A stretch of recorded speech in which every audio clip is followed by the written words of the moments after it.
Да не би могло нищо да чула. Ти си могла, što jesi?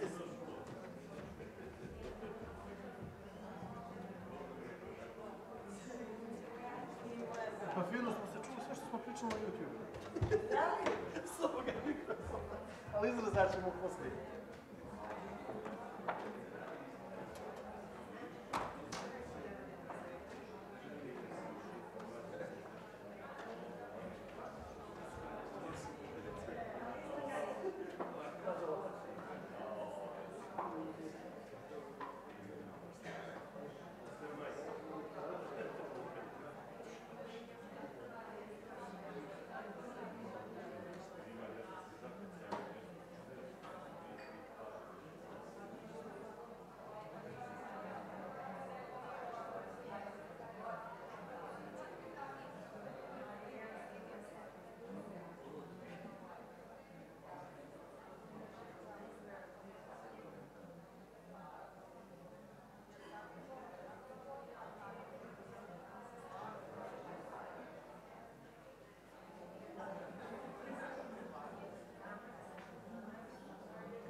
Dear colleagues, thank you for coming this morning at this info session about Ulysseus project. We had a great opportunity and willingness, and we are very thankful to our colleagues and guests from University of Seville who agreed to make this early presentation before the start of the kickoff event, which is just following from 9 o'clock. And we will have Ms. Rocio Martinez de Pablos, Academic Director, and Mr. Ángel Luis Trigo Garcia, Director of International Strategy, University of Seville, who will present us the possibilities, but just in a short presentation for the beginning, of the great Ulysseus initiative. Thank you very much. The floor is yours. Thank you. Good morning, everyone.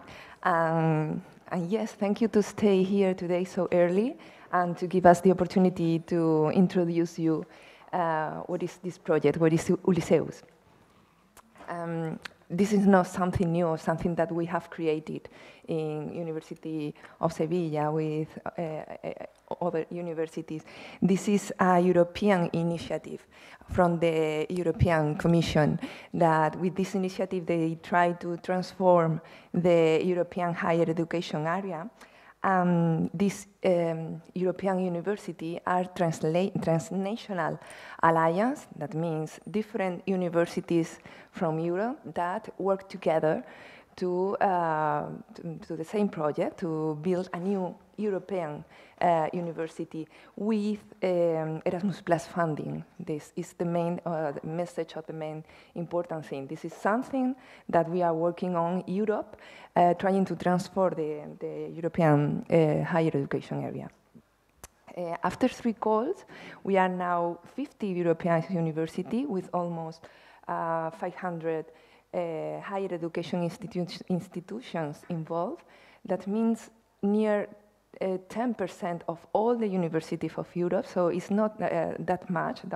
We can say that we are privileged if we belong to a European university. It's not that common that in Europe there are many universities, and just 500 that apparently seems a big number, but it's not that. It's not. It's the 10% of the university that belongs to an alliance. So we are happy to be able to stay in this privileged group.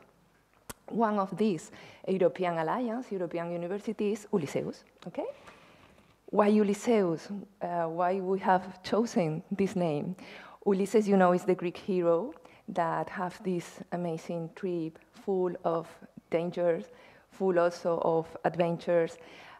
For us, this is what Ulysseus means. It means an amazing project full of challenge, but also full of new opportunities, new possibilities.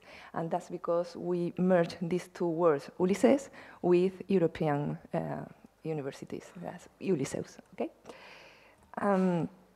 This is our trip, let's say.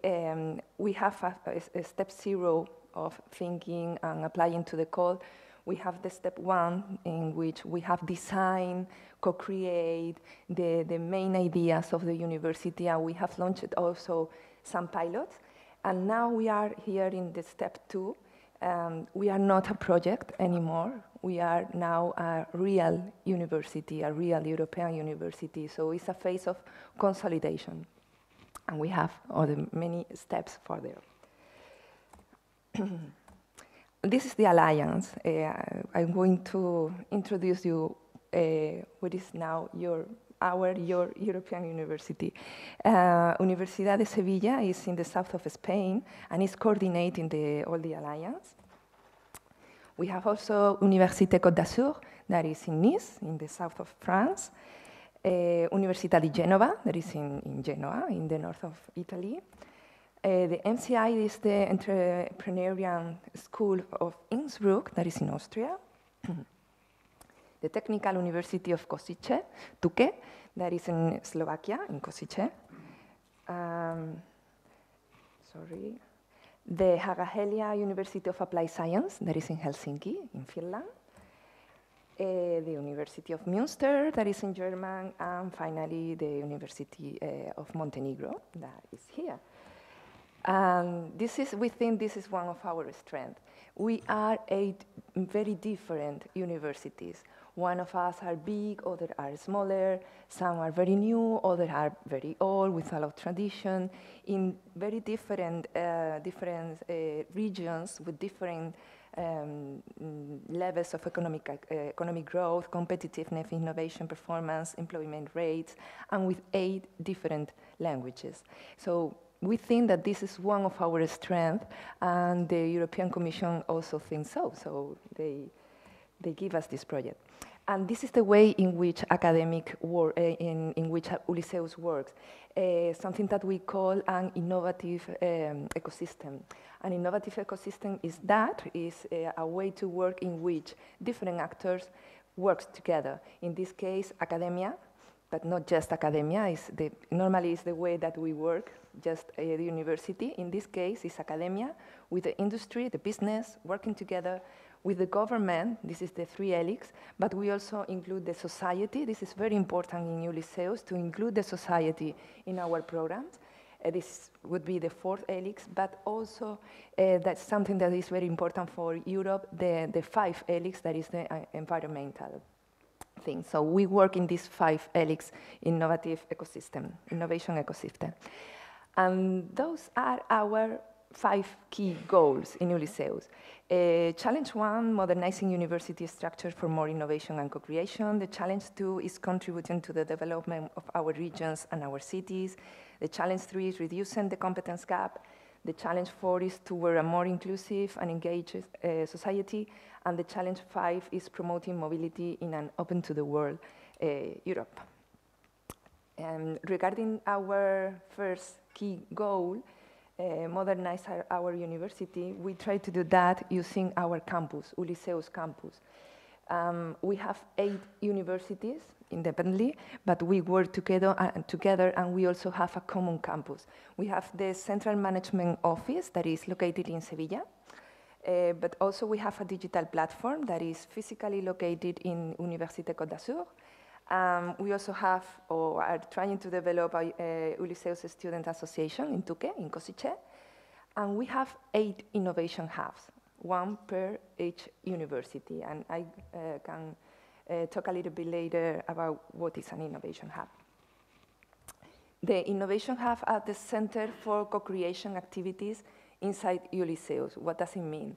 We have these buildings and this concept with living labs, incubator, demonstration for different spaces for different kind of demonstrations, spaces for joint research, spaces for co-creation. And those are our 8 innovation hubs. We have a hub in aging and well-being that is coordinated by the University of Université Côte d'Azur in Nice. We also have the artificial intelligence for business and education that is coordinated by the University of Haga-Helia in Helsinki. The University of Montenegro is coordinating the Innovation Hub of Cybersecurity. And the digitalization is coordinated by the University of Tuque. The Innovation Hub of Robotics is in Genoa, in Italy. The sustainable, socio-ecological sustainable is in Münster. The Sustainable Energy Transport, Mobility and Smart Cities is coordinated by the University of Sevilla. And finally, the Sustainable Entrepreneurship and Impact that is in MCI, in Innsbruck. This is, for example, 2 pictures of 2 of our innovation hub. The first one is the innovation hub of energy, transport, and mobility for smart cities. This is a new brand building in Sevilla. And we also have, for example, the innovation hub of aging and well-being that is located in Unica. And there we have this kind of living labs, business incubators, and so on. We also have our digital platform. We have many tools that we use in Ulysseus using this digital platform. We have, for example, the Match for Cooperation that put together researchers with more or less same expertise or same interest. We also use a lot of Teams. We use the SharePoint. Our platform to work for the academic offer is Moodle. That is a quite easy-going platform. And of course, we have our web page and many other things and tools in our digital platform. This is regarding the step 1. Our key goal to contribute to the development of our regions and our cities falls directly, and we want to do that through our academic offer. In the first step, we have piloting different courses, different degrees, and now in this second phase, we are ready to start launching new joint master, joint PhD, and so on. This is our academic offer. We have formal degrees, but we also have many educational activities. You can find all of them in our webpage. Regarding the degrees, in Ulysseus you can find single degrees, for example, University of Montenegro that grant or award a degree in pharmacy, for example. This is a single degree. But we also have a lot of double degrees. We are working on this, and we hope to work with Montenegro also developing many double degrees. That means 2 different universities that award this degree, this title. But this is 2 pre-existing programs that are putting together finding these similarities. So a student that makes this double degree has the two titles from, for example, University of Sevilla and University of Montenegro in less time than if this student made first the degree in pharmacy in University of Sevilla and then the degree in Montenegro. It's a way to combine both pre-existing programs. But also, and that is something that we are working a lot in the last 3 years, we have joint degrees. And this is something different of the double degrees. In a joint degrees, at least 3 universities are involved, and these are a completely new program in which the students can study in 3 different universities, a new program that is co-creating between 3, 4, 5, or the number of universities that want to participate in this program. This is a joint degree, a joint bachelor, a joint master, a joint PhD. It's something new, not combining 2 or 3 pre-existing programs. And regarding the educational activities, we also have single, just one university that offers something, but we also have a lot of joint educational activities. Academic courses and other kind of activities. We are working a lot on micro-credentials, on MOOCs, and summer winter camps, open event, conference and seminar roundtables, and so on, any kind of educational activity. We can do that, and we do that online. We have many courses online, but we also physically, so the students go physically to one university or to 2, 3 universities, and also we work a lot in a blended manner, in a hybrid manner. A part is physically, a part is virtual. This academic offer is available, of course, for local students, but also for students of other partner universities through our mobility office. This is something very important. We are working a lot through our academic recognition board and through the framework agreement for academic recognition within Ulysseus, that all those academic offers have the automatic recognition in the different universities. So if a Ulysseus student makes something in Sevilla or makes something here in Montenegro, means that in Sevilla is going to be recognized in a very, very easy way. Okay.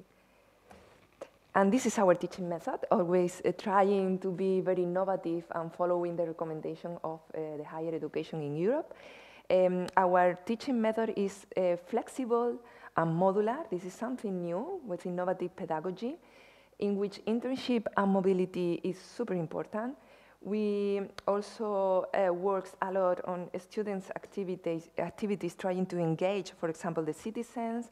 We work a lot on transversal skills, entrepreneurship, design thinking, digital languages, and all our academic offer are focused specifically in one innovation hub, for example, in cybersecurity, but always we try to do it in a multidisciplinary or even interdisciplinary way, not just cybersecurity and that's all, but for example, cybersecurity, but also trying to apply the law or trying to apply the business, or always working different areas. Focus on one innovation hub, but always working different expertise in this activity.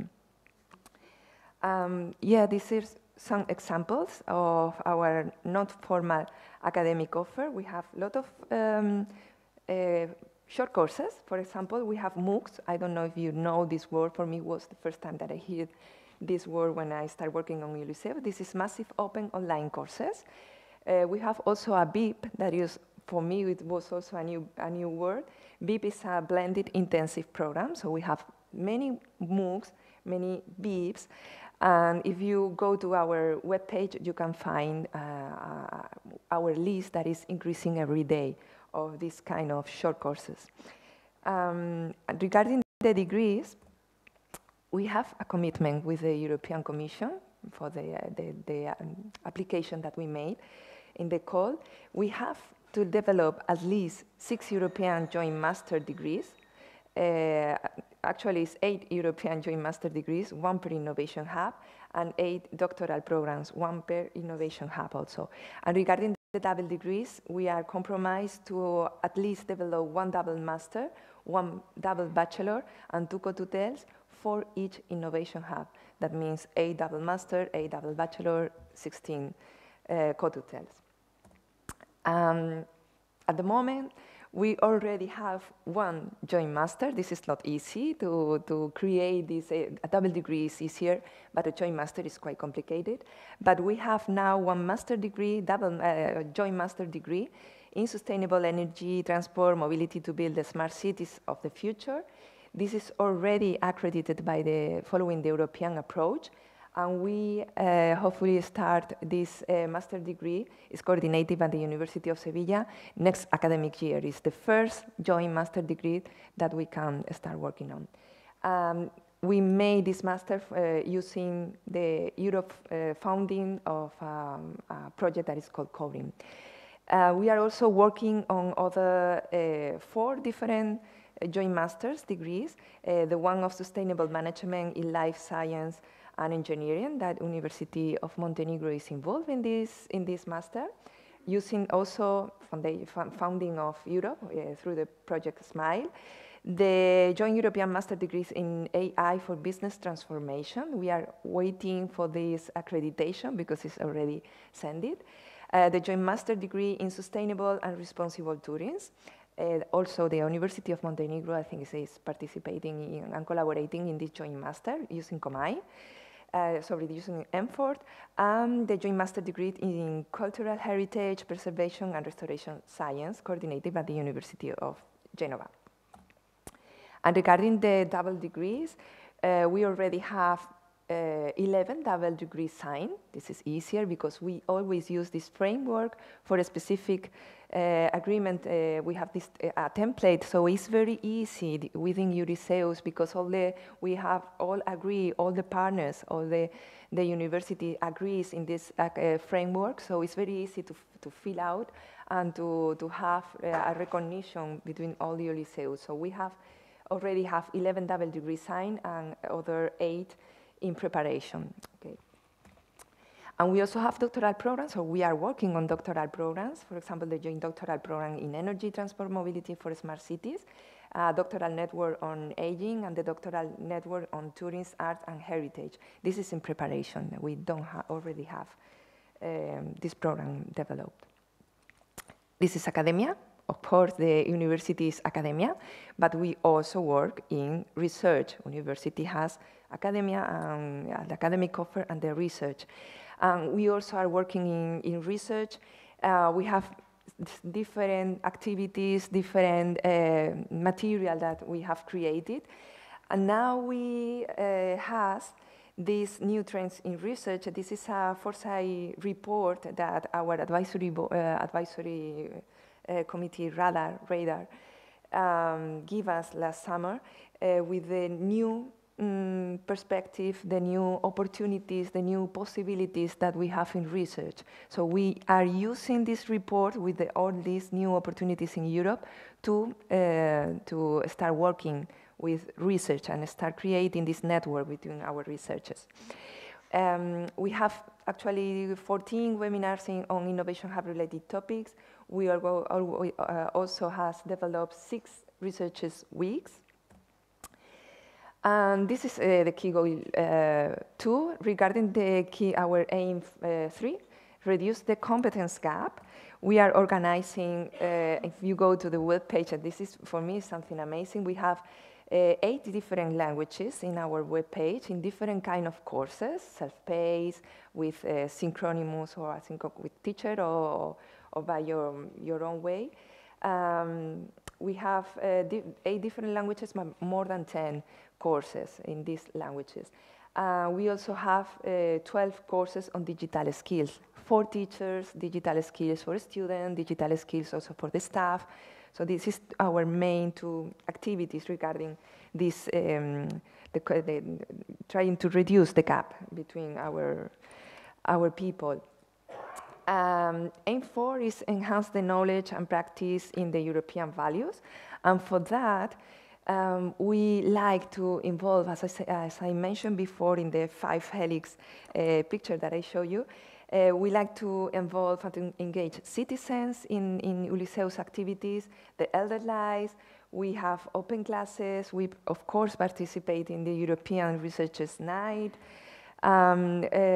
For us, the students are in the middle of Ulysseus. Also, everything is surrounding our students. So we are also developing a lot of courses and initiatives for students that they really enjoy this kind of activities, entrepreneurship. Last autumn, we go to Helsinki with a lot of PhD students that work together in different transferable skills for young researchers. So they enjoy a lot the opportunity to stay together to other students in their field. We also are working on other kind of activities regarding, for example, the gender equality. And this case is the University of Genoa that is coordinating this work package regarding the gender equality. We also are working in a special needs program, scholarship program for disadvantaged group. This was our aim 4. And finally, the key goal 5 is to promote an open to the world model of our university, of Ulysseus. We have also some mobility programs for students, of course, but also for lecturers. And this is something quite new, I think, that is our mobility program for staff. That is also very important to have the staff involved in all the activities of Ulysseus, not just students and teachers and researchers, but also involve the staff. We also are working and boosting the high school mobility offers. The target group in this case is the students and teachers from high school. We are working on this BIP, the blended intensive program, and this year we are developing a lot of BIPs in which this is normally 5 days in a university. For example, the University of Sevilla organize a BIP, and then all the universities from Ulysseus send people to this BIP, physically in Sevilla, but also with some activities online. We have the Green Mobility Guide. We have also developed the Welcome Guide for the students. We have some programs and trying to fill the gap for students and teachers with physical disadvantage. For example, with the Move for All, that is a project that has granted for the European Commission to trying to be easier the mobility for this kind of students. We also have the Movides. That is another project granted for the European Commission to boost the virtual mobility. And finally, we work a lot in our international cooperation program. We work on Europe, but we are open to the world, not just Europe. For example, we have in October, we was in Vietnam, in the University of Da Nang, and this is the first Ulysseus strategic partnership in Asia. This was an amazing experience for us, for all of us. But we are working on trying to have many other partners, for example, in Africa and also in South America. And yes, this is our model, is Europe, but open to the world.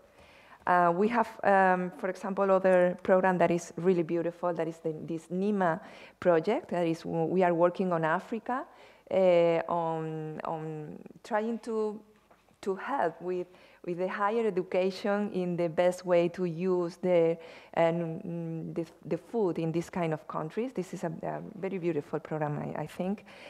And yes, finally, this is our trip, our journey. We are really very, very happy that your university, your community, your students, your teachers, your researchers, your staff can join us in this trip and this amazing project. So thank you very much. And if the sound works, I'm sorry, we have for me it's a very beautiful video that summarizes all the things that I have talked. So if we have time, we can see this video. No?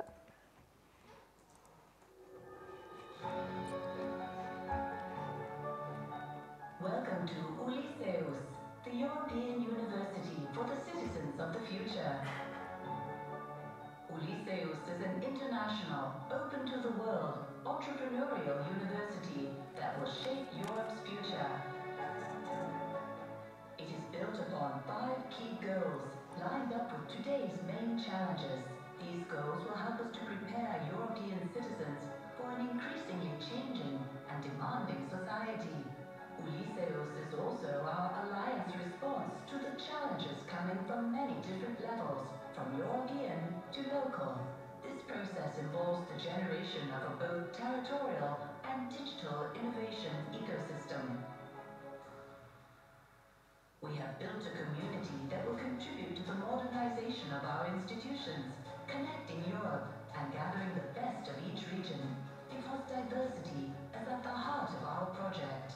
This alliance will be supported by the new Ulysseus campus, formed by the Central Management Office, the digital platform, and our 6 innovation hubs.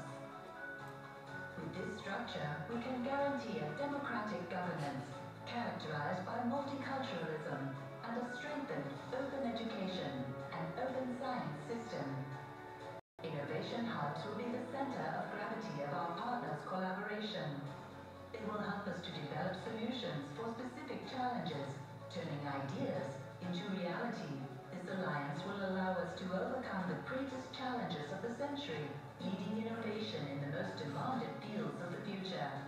This path will let us face forthcoming challenges to consolidate a European citizenship through the co-creation of European joint degrees, promoting language skills, training activities and internships, enhancing green and virtual mobility, and welcoming diverse students to Ulysseus. Now more than ever, Europe's economic and social prosperity depends on its capacity to innovate. This is Ulysseus. This is the European University for the citizens of the future. I love this video, but as you can see, it's not updated.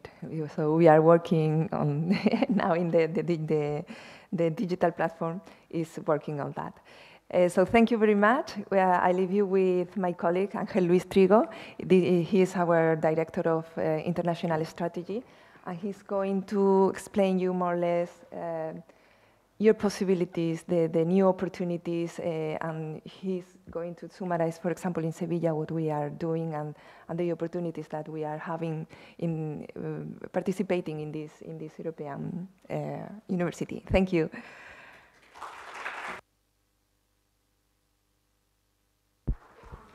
Hello, everybody. Good morning.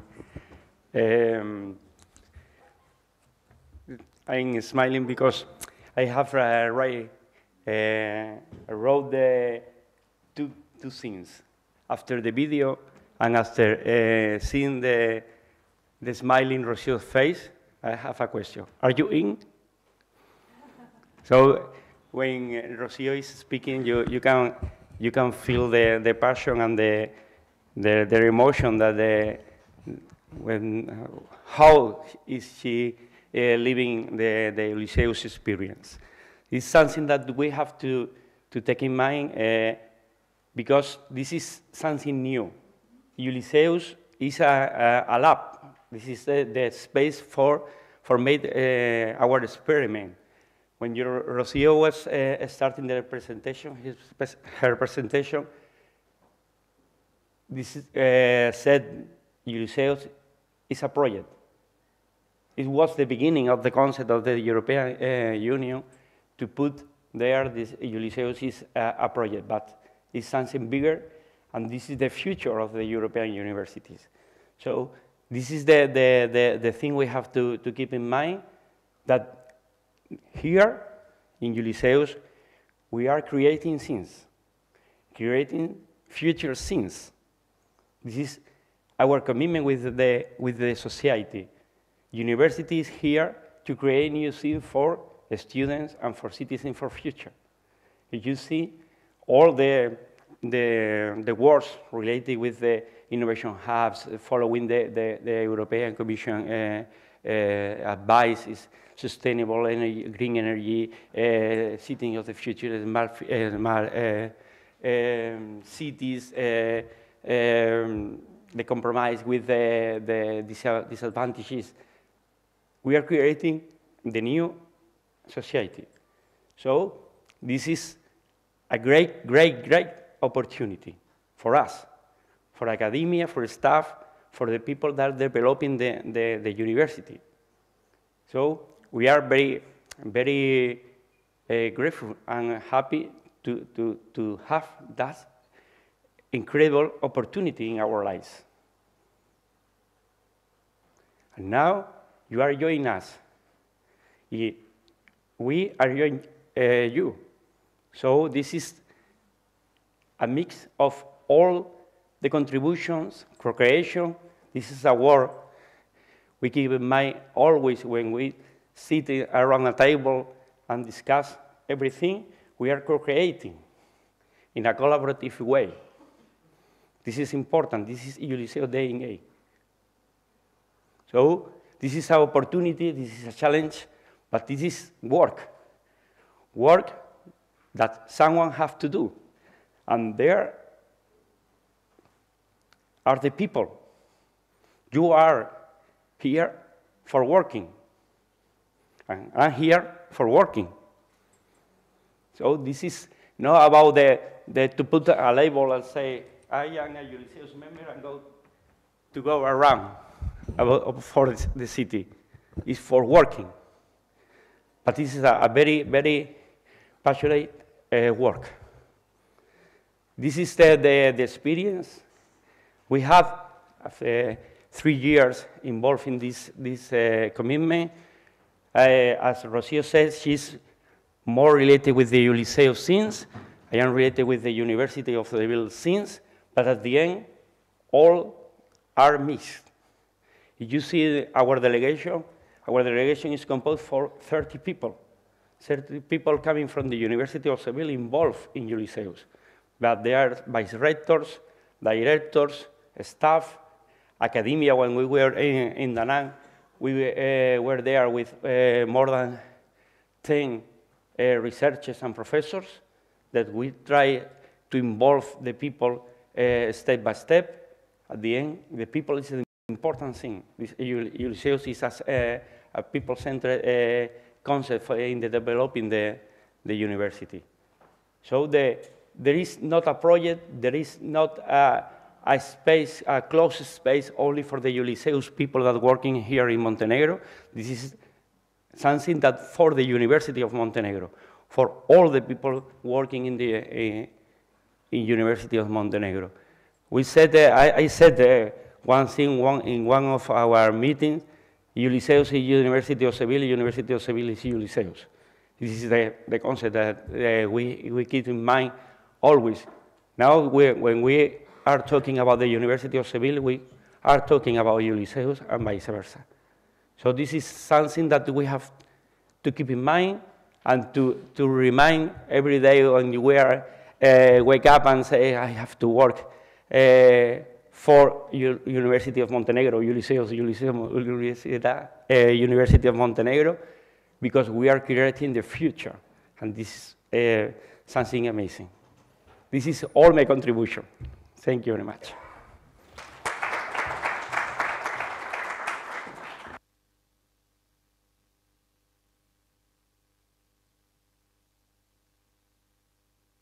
Very much, Rocio and Trigo. If there are questions that you want to ask now, please you take the opportunity. I will just ask you, thank you for your presentation. I know yesterday maybe I observed those short courses between two different members from, for example, University of Montenegro and University of Sevilla. For example, they receive small grants.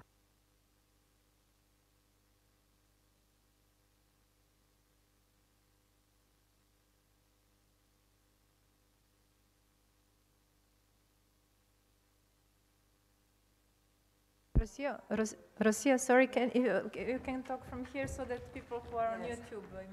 Thank you. Microcredential is something very new. It is something that's really in this meeting we are trying to work on this microcredential thing. I don't know if you know exactly what it means. The short courses every a member of the university, of the 8 university, and can apply for these courses. There are courses for staff, there are courses for teachers, a lot of courses for teachers, pedagogical courses that are really interesting for us. Different tools for improve our teaching. For example, there are courses for researchers, for everyone. And you just go to the web page and choose your university, and all the people of your university can do this course. Just choosing your university, and it's for free. I was more thinking about Developing, yes. funds are there open. It's absolutely open for everyone. So if someone in your university has an idea that they want to develop as a physical, virtual, or blended idea, we have a template that we can give you the template. You can share with your community. For example, if you have some even subjects or seminars or activities that you develop almost in English, we try to do it in English, but it's not absolutely necessary. We can work on another language because we are a multilingual university. So it's just to fill out this template. Yeah, you go to the digital platform, and they work to put your idea in the web page. So the students of all the Ulysseus community can go to this link and start working and start doing these courses. So it's very easy to develop any kind of activity, academic activity for all the teachers, or so any kind of idea is welcome, and it's quite easy to do that. At least in Sevilla, we are working on that. MCI and Hagahelia has a lot of courses because they are very active in this way. In Sevilla, we are moving a little bit slowly, so every university is different in this sense. But it's very easy. We send an email for all our teachers, sending the template. So if you want to organize, or you have in mind something that you can share with an international community within Ulysseus, just fill out this template, give us this template, and we can manage all the technical issues to be done. Does this answer your question? Yes, thank you. Anything else? Thank you.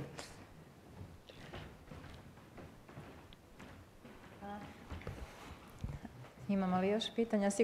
Sigurno ima, ali onako vjerojatno se tek stvaraju pitanja u našim glavama, jer ima jako puno nepoznanica. Ali eto, ja sam htjela i da vam kažem da Univerzitet Crne Gore sad stvara i tim koji će da radi na podršci vezano za Ulysseus projekat, program, inicijativu, odnosno Evropski univerzitet. Tu smo trenutno nas 3, ja sam Branka Žižić, bit ću project manager ovog programa, i 2 koleginice koje su zadužene za mobilnost i za Innovation Hub. Ovdje smo u rektoratu, možete nam se obratiti sa kakvim god pitanjima da budete imali, i potrudit ćemo se da u saradnji sa našim partnerima pronađemo odgovor za vas i da vam pomognemo. Dakle, ima jako puno još uvijek nepoznanica, tek smo krenuli sa ovom pričom, ali sigurna sam da ćemo iskoristiti mnogo mogućnosti koje nam se otvaraju. Mislim da i Sanjino pitanje se također odnosilo na neke podsticajne grantove za kako da dođu u kontakt ljudi sa različitih univerziteta. Biće i takvi otvoreni pozivi u smislu pokrivanja određenih putnih troškova ili neke tehničke pomoći prilikom izrade, recimo, zajedničkih projektnih aplikacija ili zajedničkih obrazovnih programa. To su neke, da kažemo, manji iznosi sredstava koji pokrivaju određene troškove u smislu da vi otputujete do vaše kolege ili da neko dođe ovdje kod vas ili da angažujete nekog spoljnjeg eksperta da vam u tome pomogne. Tako da ćemo imati i takve otvorene pozive i bit će jako puno još zajedničkih otvorenih poziva, aktivnosti.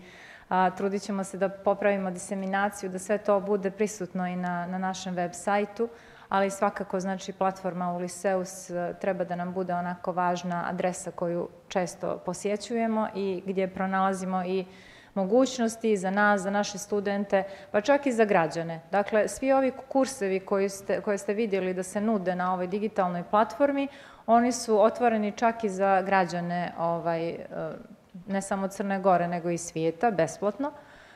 Tako da je to jedna mogućnost za unapređenje kompetencija svih i to je jedna ogromna, da kažem, jedan iskorak univerziteta ka širem društvu.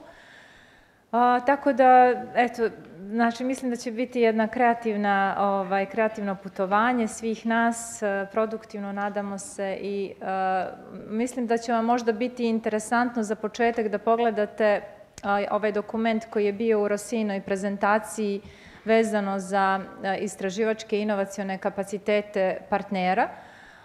To je znači jedna publikacija koja je pripremljena u prvoj fazi gdje možete vidjeti šta su najjače, da kažemo, strane istraživačke i akademske naših partnera. I onda prema njima će se negdje kreirati i ti zajednički dvojni ili zajednički obrazovni programi, naučno-istraživački projekti, inovacioni projekti i tako dalje. Dakle, ima jako puno korisnih dokumenata. Znači, ovo je u stvari jedna platforma, jedan okvir kroz koji sva ona saradnja koja se prije odvijala između univerziteta je mnogo, mnogo olakšana. Jer već postoje onako potpuno razrađeni načini kako ih ostvariti. Eto, to sam htjela da kažem. Ako nema više... Aha, Ana, izvoli, Ana. Možda...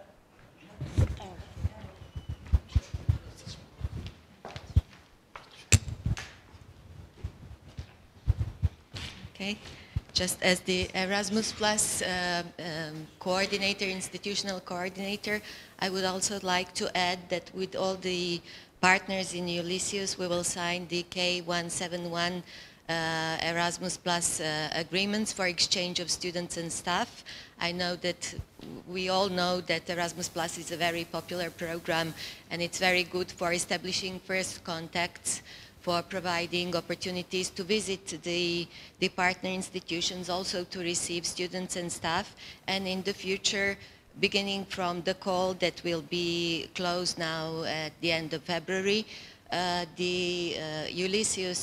Ulysseus partners will be the focus of our mobility activities. So we will try to focus exchange of students and staff first to Ulysseus partners, because we have the objective of reaching 50% student mobility by 2028. And this implies not only physical mobility, because we cannot move physically this number of students, but also to include virtual and blended mobilities. And we have so far mostly had physical mobilities. Working on virtual and blended mobilities is something that we will have to do in the future and to focus more on in the future. And of course, all other calls, capacity building, Erasmus Mundus design measures to prepare double degrees or joint degrees jointly, to prepare Erasmus Mundus joint master degrees or Erasmus Plus calls. In all the calls, we will focus first on the Ulysseus partners and then, of course, all others, depending on the areas of research. So that was on my part. Thank you. Okay. So thank you very much again, both our presenters and to you who came today. And let's go into this journey together. With this enthusiasm from our partners, I hope everything will be easy. Or, well, we will do it.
Um, Good morning, colleagues. Please, if we can start in a few minutes.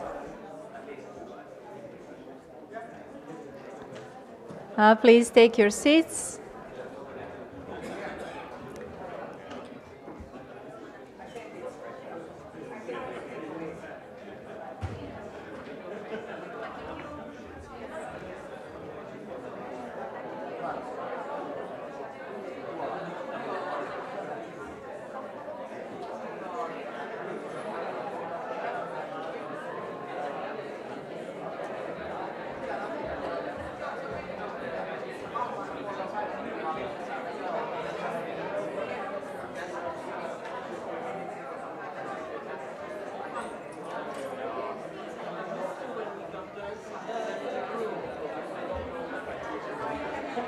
Okay, we will start in 2 or 3 minutes.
Sorry, we are waiting just for finalization of some presentation material, just a few minutes, and we will start.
Dear colleagues, welcome to the second day of our kickoff event.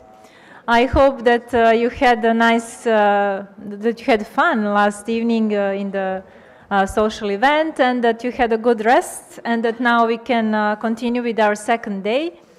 And we start with the plenary parallel session key takeaways from yesterday. And as a first presentation, we will have from the group on project management and financial issues and mobility affairs. The first part presented by Inma and the second part by Sara. So please, Inma.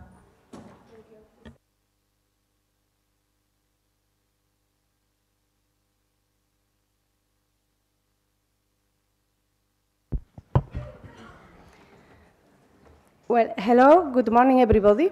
The first thing I would like to say is thank you to the local organizers for the magnificent and excellent dinner last night. I think it was a very relaxing moment, so thank you very much. The food was very nice, and we really enjoyed it.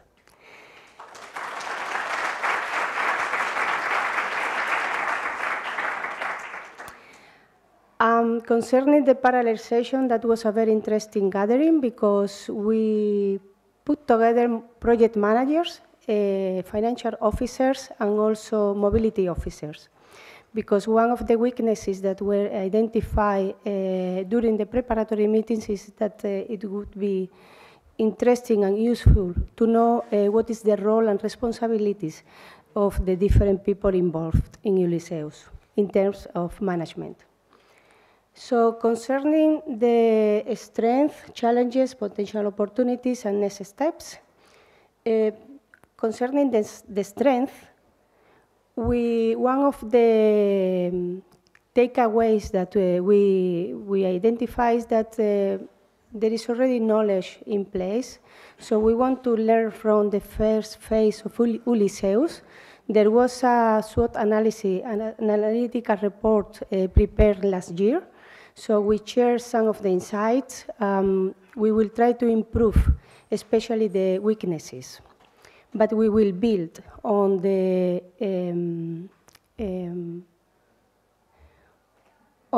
strength that were already identified last year. Another of the strength is that identified yesterday is that we are all willing to collaborate. Project managers, financial officers, and mobility officers, we are willing to have joint meetings every 1-2 months to understand what is needed. So that's one of the strengths. The other strength is that we are the project managers, so if we work together, we will have a power collaborative leadership. So concerning the challenges, there were some concerns related to the sustainability financial of all the activities that we want to put in place in the second phase. There were also some concerns concerning the lump sum. We still need to understand what are the real implications. And also concerning the challenges, we were also concerned on how to integrate the different institutional structures, because, I mean, in the second phase, there are many committees, many boards, So how we are going to integrate and to ensure that we are all aligned, and also with the human resources. Talking about the potential opportunities, we are more people now. There are 2 new members. So we are bigger, and since we are bigger, we have more opportunities to find synergies, and we can have a higher impact. Concerning the opportunities, talking about this group, there are more brains, so there are more opportunities to share experiences and to learn from each other. And also concerning the opportunity, we want to strengthen and to reinforce the internal communication, and we believe that that will make things easier for everybody. And about the next steps, it's very clear. We will start with an event planification. We will follow with a financial planification. We will also work on some guidelines that are needed to understand some of the issues that are not too clear at the moment, such as seed fundings and lump sum, and other topics that may arise in during the discussions. So this is from the parallel session 2, and I really thank everybody involved in the discussion yesterday. Thank you.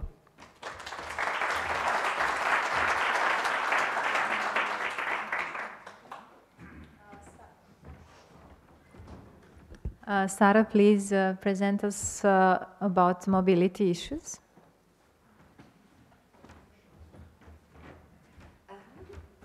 Can I just...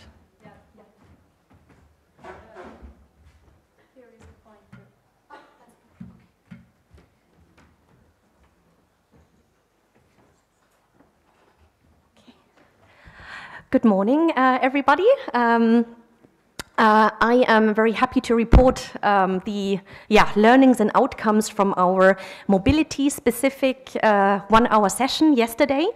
So first of all, I would like to say thank you to all the mobility representatives who were attending the session, either physically or virtually. I think it was a very fruitful kickoff, as we have also a lot of new faces in the mobility sector, but we also luckily have mobility representatives who already were involved in phase 1, so that we can connect the learnings and also the future plans as good as possible. And I believe that also a learning from yesterday's session was that it is fantastic that we have now soon, I hope, 8 local mobility officers who will be purely dedicated to boost Ulysseus mobilities, but that it is very important that we don't leave these officers in a silo, but that we really integrate them well, and that they have the support and really the continuous communication and cooperation, especially with the heads of IRO, so and the international relations offices, because we don't want to create parallel worlds, but we want to make sure that Ulysseus mobility is integrated into our international relations processes as much as possible. And of course we need the strategic also backup from the heads of IRO. So also a matter of saying thank you to the heads of IRO also for participating in the meetings and also for investing time in future to jointly shape this work package, because the mobility officers won't be able to do it alone. And on the other note, we also discussed the whole mobility ecosystem, in the sense that the mobility officers also have to be very well connected, not only to the IROs, but also to the project managers of Ulysseus, because they also know what is happening in the different work packages. Where do we create mobility opportunities? Where do we have to monitor mobility? And also, of course, with the financial officers in terms of funding of the mobilities. Because on the one hand, the funding is in the hands of the IROs in terms of the Erasmus funds of each university, and in terms of maybe other additional other ways of funding mobilities, we have to be in close contact also with the financial officers of each university. Okay, looking a bit at the 4 different topics. We found that a strength is definitely, as Inma already said, the foundation that we have created in phase 1. So we have been spending a lot of time on analyzing each other's internal processes in order to find joint ways also to handle mobilities within our alliance. And this is something that we can build on to make it even smoother, even more, let's say, less administrative in future, hopefully. We also have already 2 practical outputs. We have a green mobility guide and a welcome guide, which are both online with information from each university. So these are a great starting point also to further incentivize green mobility and to build on our welcome services for Ulysseus students. We also have already organized some pilot blended intensive programs, BIPs, within Ulysseus, which were actually very successful and were connecting our faculty and students. And this is something that we, of course, need to scale up and structure in future. Regarding the challenges, I think the obvious one is that we have very challenging mobility numbers. That is, of course, something that we were discussing, but as we also said yesterday, it should not cause sleepless nights. But we should also see it as an opportunity to drive also internationalization within our own institutions and to drive also mobility within our institutions. So it's a driver for change to have this ambitious goal. Of course, it's also a challenge to align these mobilities with funding. So of course we are focusing on virtual mobilities, but still the 10% physical mobility are still also a large number, and aligning the available Erasmus funding is tough. And of course, all additional funding that is out there is always welcome, but on the other hand, we will probably also have to make sure to prioritize to some extent, and also to make sure to allocate enough mobilities, enough resources to the Ulysseus Alliance. Another challenge that we saw, especially now regarding the second phase, is that we want to organize these COILs, so these collaborative online international learnings, basically joint virtual teaching units within Ulysseus and the blended intensive programs. And this is a challenge because we need basically also intrinsically motivated lecturers to do that, or we need to lobby for these formats within our universities. We need to really be, we will to some extent also need to be the vacuum sellers who really go from department to department and really try to motivate lecturers to participate in these new formats without getting extra salary, basically. So this is going to be a challenge. Opportunities, as I already said, the blended intensive programs, we can reuse those. We have already implemented, and we can build on them. And the 8 mobility officers are, of course, a great resource. We have a better focus now on mobility, but again, only if they are embedded and if they have the backup of the heads of IRO. Traineeships are also an opportunity that we have not explored yet that much. I know that from phase 1 we already have a pilot traineeship platform in Ulysseus, so it would probably be a good idea to explore this even more. In terms of next steps, I allowed myself to put 4 in there. So we discussed that definitely we will, in future, when we create more opportunities, we also have to make sure to better promote Ulysseus and the opportunities connected to Ulysseus in order to make, our target groups, our customers aware of what is out there in order to get them to participate.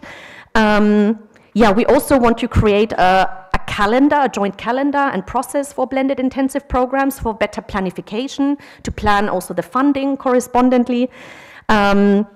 Which is connected to the third point, mobility and funding planning, which we will do also with the mobility implementation plans at each university.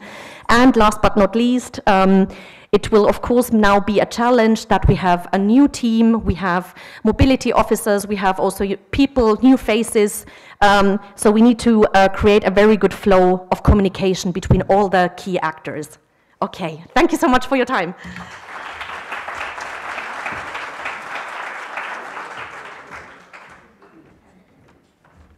Thank you. And now we will have presentation of dissemination group. Please, Juan. Okay. Hello, everybody. First of all, I would like to thank you, the dissemination team, because you helped a lot yesterday during the meeting. In some way, we have connected the strength with the challenges, and these challenges evolve in some way of potential opportunities and strategies. So, firstly, we agree that we had a brand identity fully developed with a strong guidelines, with templates, with the website, and graphic elements. But we have a challenge here, that is the lack of awareness in our local communities.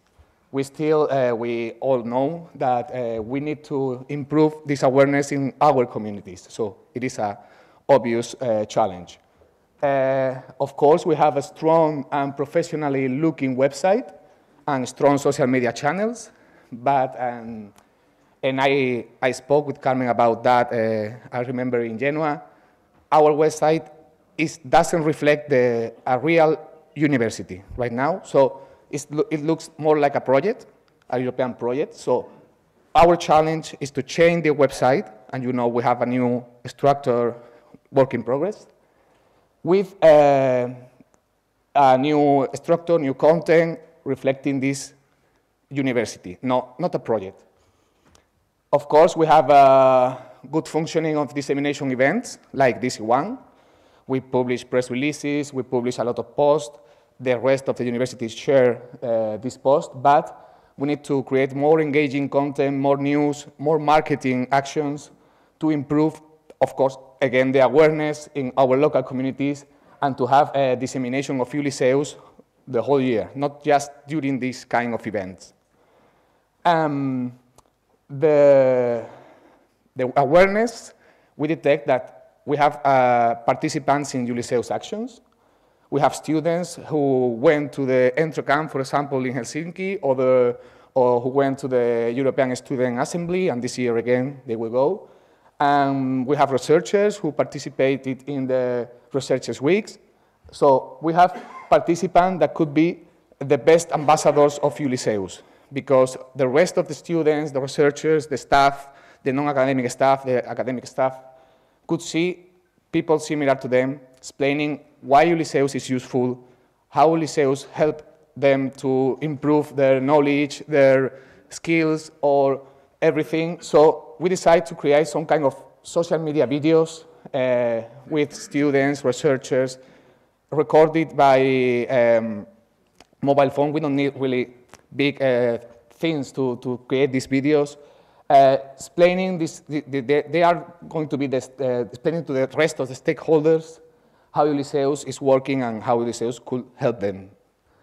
To maximize the potential of the Ulysseus community, we have a huge community, but the Ulysseus channels don't have a lot of followers, we have, okay, good numbers, but the numbers of the rest of the universities are better than us. So to maximize the potential of the Ulysseus communities and to increase our reach, we need then the partner universities, the strategy is that they will create content by themselves in order to address the individual communities and to increase the awareness among their communities.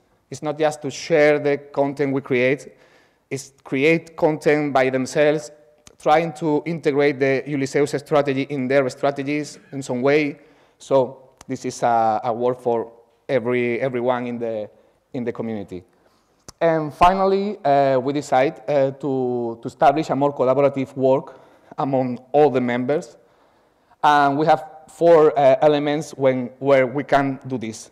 One is the website that I already said is, we have a new structure and we want to create roles to edit some parts of this website because the content is going to be huge and it's impossible just 2-3 people to manage all the content. So if the courses increase and everything, we need more people helping to update the website. We have the SharePoint, the intranet. I know some of you still see the intranet as something that is not really useful right now, but we have created a new structure. We are working on a new structure for the intranet, and we decided to have at least 1 person per university with permissions to edit the intranet, to add content, to make the intranet live, because now it's more static and we need content, and we have new calendar. You will see all the events, not all the events, but meetings, but bank holidays for each country, etc. And we will create a parallel dissemination calendar, because I know some universities they have events, conferences, they have a booth in a fair, in national fair, for example. Sometimes we don't know when this happens. So we will create a parallel calendar just for the dissemination team, and all of them could update this calendar, put the actions, activities they are doing in their countries, in their cities. And finally, the reporting, because we suffered during the final report a lot to try to take all the numbers.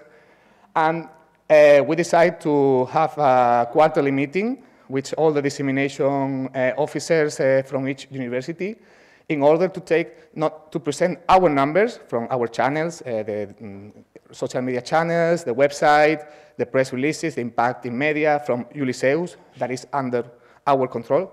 But of course, to include the actions they have done during this period, for disseminating Ulysseus in their communities. So if maybe one university publish one post, okay, we have 50 new likes, 3 comments, and I publish an article. So we are going quarterly to report all these numbers, to include these numbers in our numbers. So the final report will be obviously better than the last one.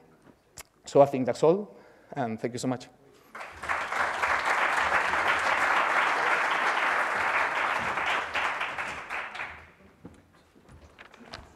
Thank you. And now we will have the presentation about the innovation hubs from Stefan, yes? Okay, you can use this.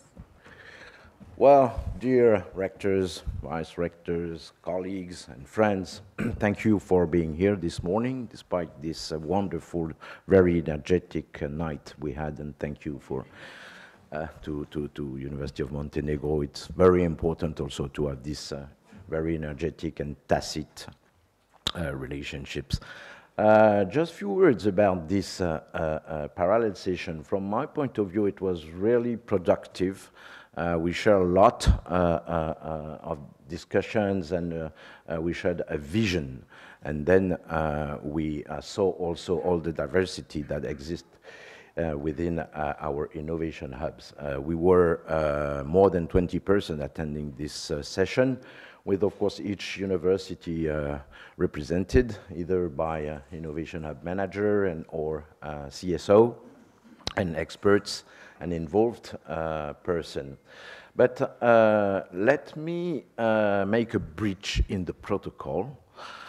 You know me, I cannot just follow the thing. So please welcome John Rowell, because as you know, John was our innovation officer for the 2 past years, but he will get another position in January.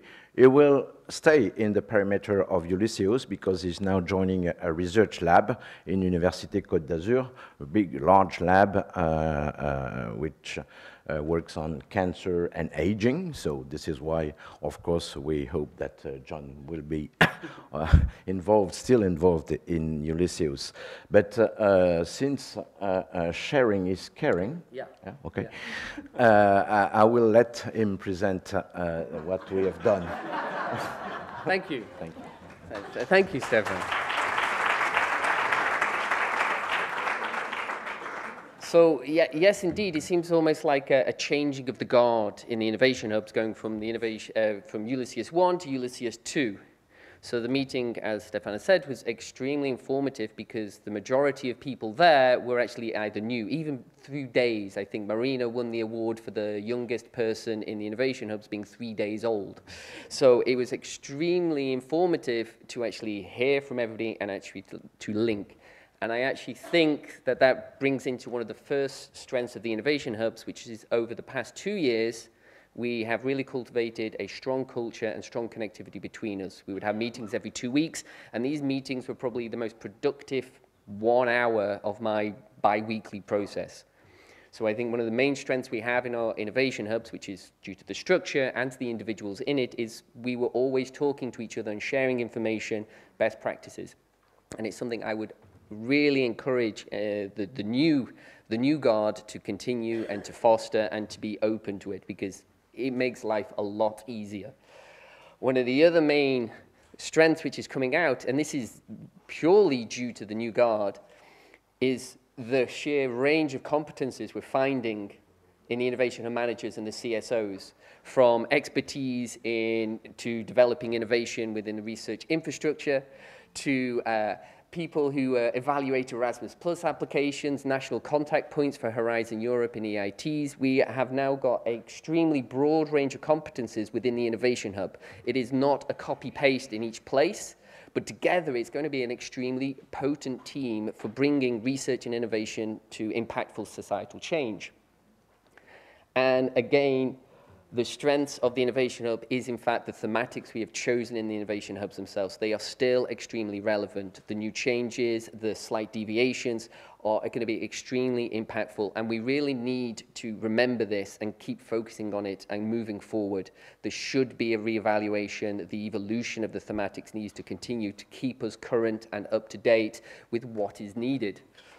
Now, the biggest challenge, and I can contest to this personally and for many things, is how do we connect the right people in each of our institutes together? If there is a particular project, how will I identify the right researcher in aging in Sevilla? How can they come to me and find the right person working on smart cities? And there isn't one easy answer to this, but this is something we all need to be aware on. It is getting easier and better. The more we meet, the more big conferences we have, the more time we bring researchers together, it's getting easier. But we need to keep working on this, because even within one institute, it's hard sometimes to find the right person. And then all of a sudden, we're trying to do it now to another institute far away. And we have to try and break down this geographical and thematical barriers and be more open and try and create easier pathways to connecting our researchers and innovators and teachers and students. Complexity times 8.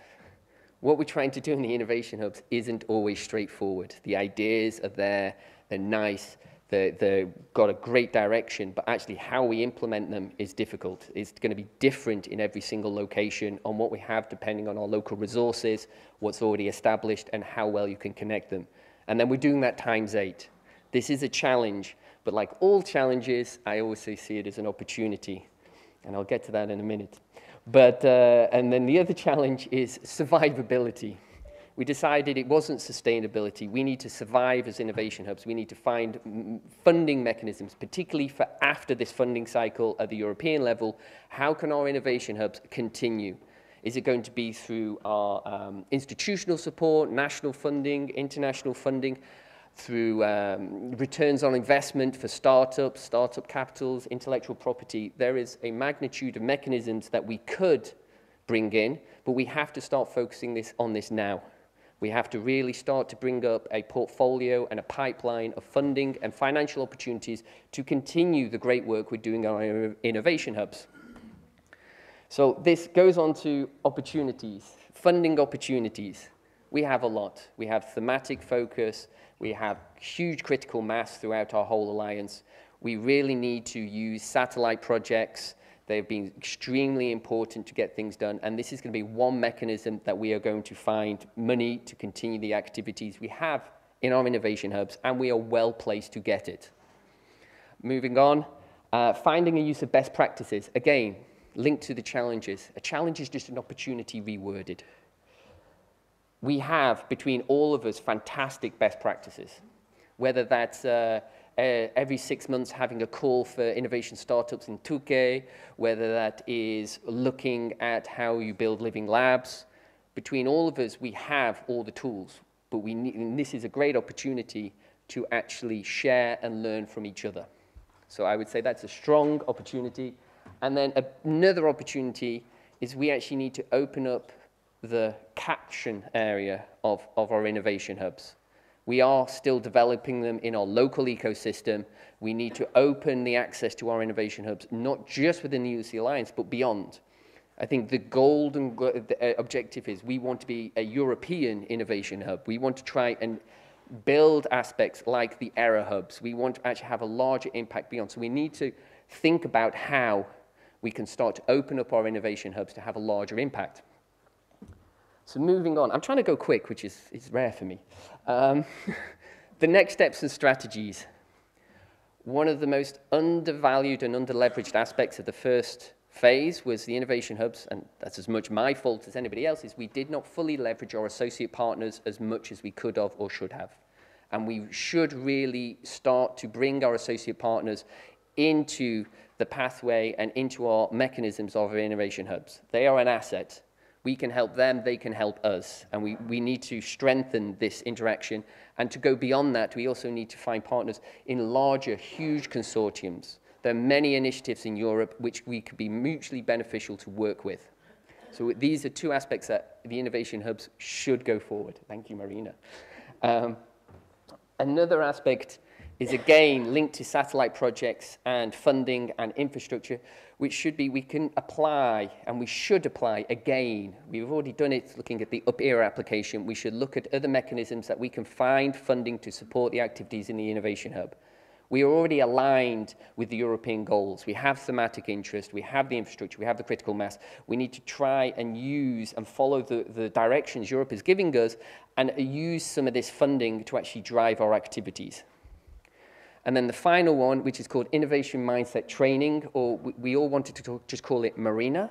But basically, we need to use the leverage of our new Innovation Hub manager from Sevilla, who has, I don't believe, 2 decades worth of experience in the field of translating research into innovation, both at the strategic lesson through education. And I think this is a next step in strategy we need to develop further in our innovation hubs. It is more developed at different ratios everywhere, but it is true, to be able to get researchers, to empower the researchers to be able to develop innovation and innovative solutions is a challenge because they don't naturally have this innovation mindset. And also we need to help support the structures locally and throughout Ulysseus to support the researchers to take the risk and to encourage them to make these steps. So, thank you very much.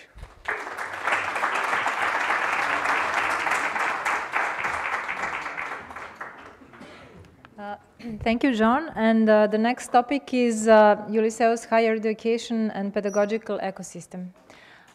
So we will have Kita, yeah? Thank you.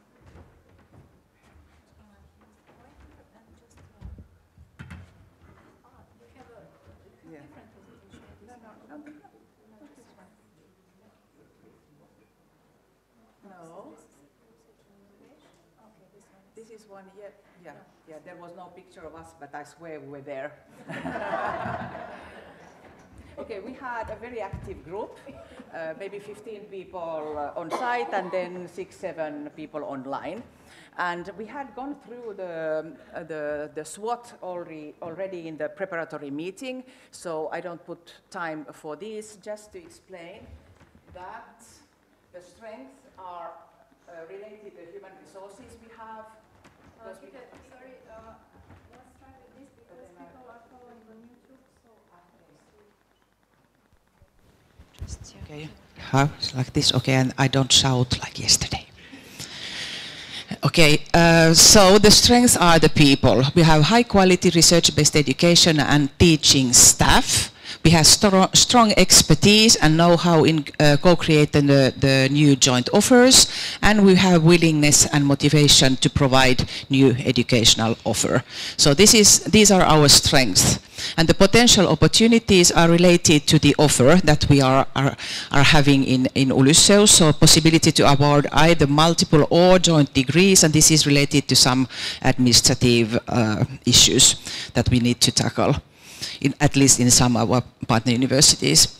And then we have increasing demand for interdisciplinary programs in Europe and in the world. And then we have joint degrees that make Ulysseus more attractive worldwide. So the strength, the opportunities are the offering that we are having.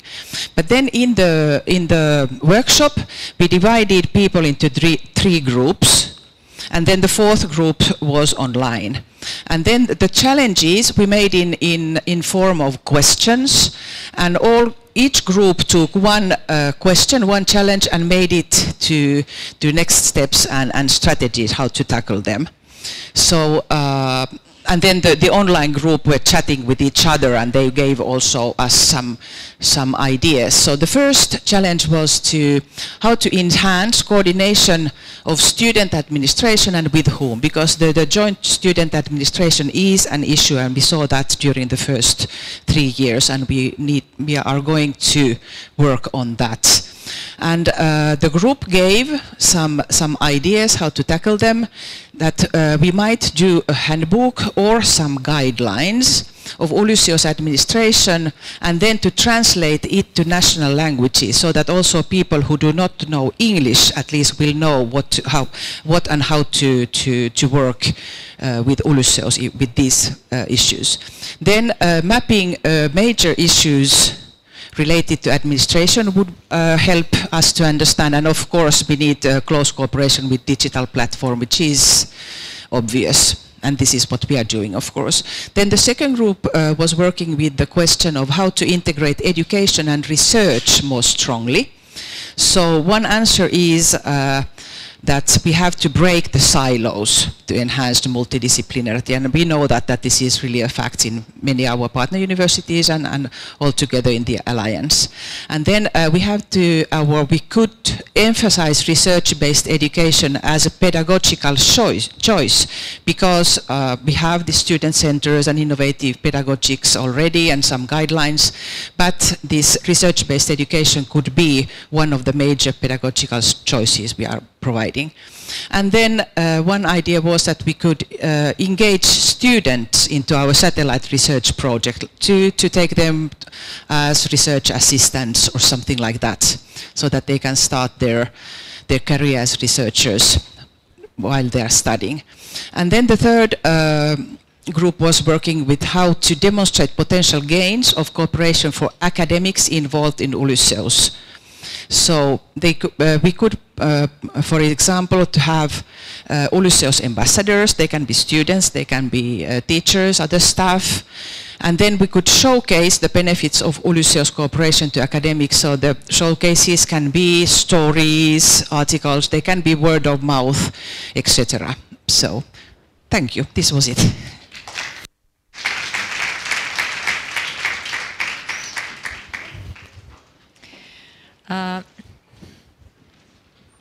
Thank you, Kitte. And now we have the group related to joint research and innovation.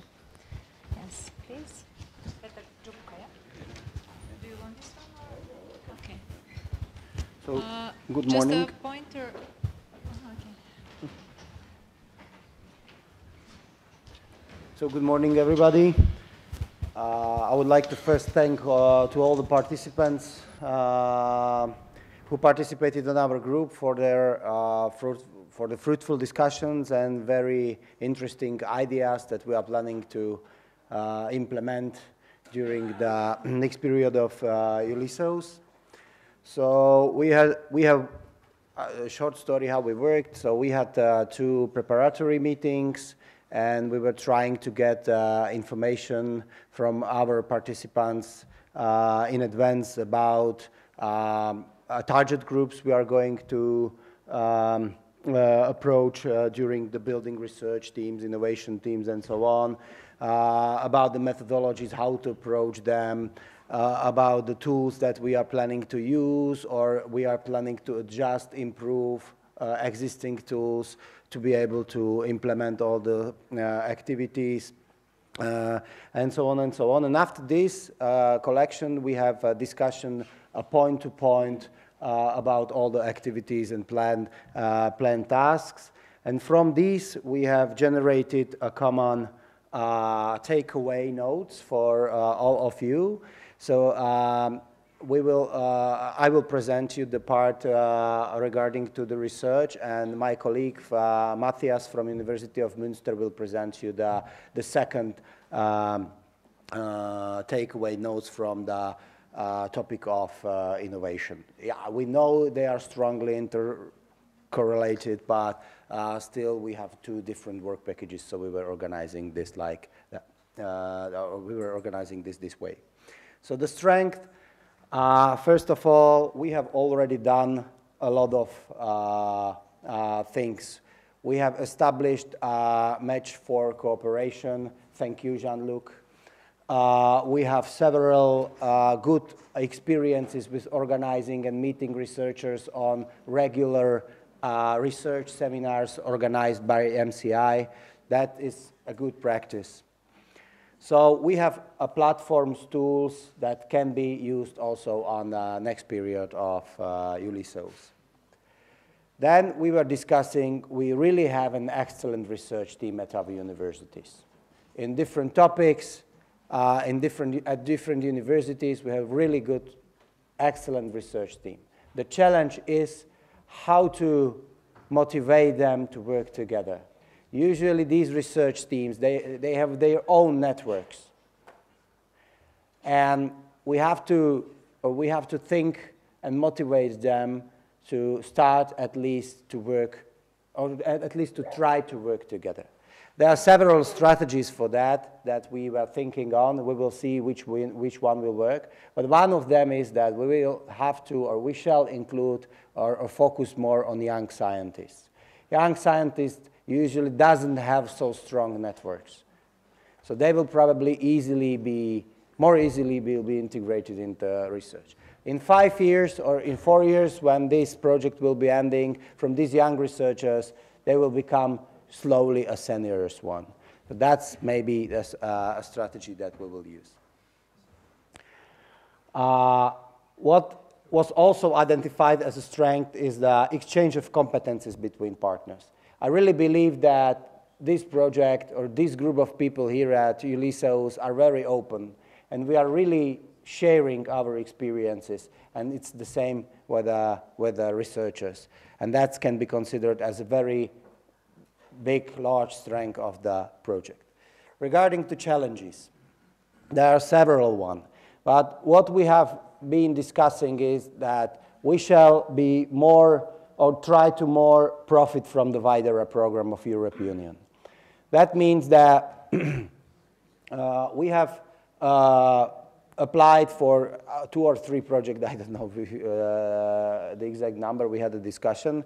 One, I think, was successful. But this can help us to co-fund, as John said, our activities to build and fund new positions, to help us build new structures within our universities, to integrate emerging countries, you know, like Slovakia or Montenegro, and to help them to catch the leading countries in innovation. So that's the challenge. The second challenge is how to foster the area. This is the biggest challenge, the main challenge of our task.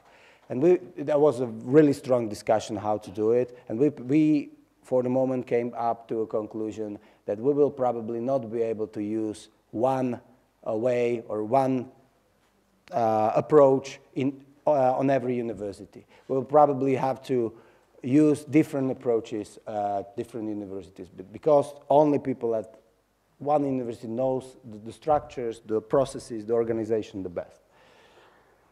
And the last challenge is how to communicate the information within the researchers. I like what Sarah said, that we probably will have to be vacuum sellers.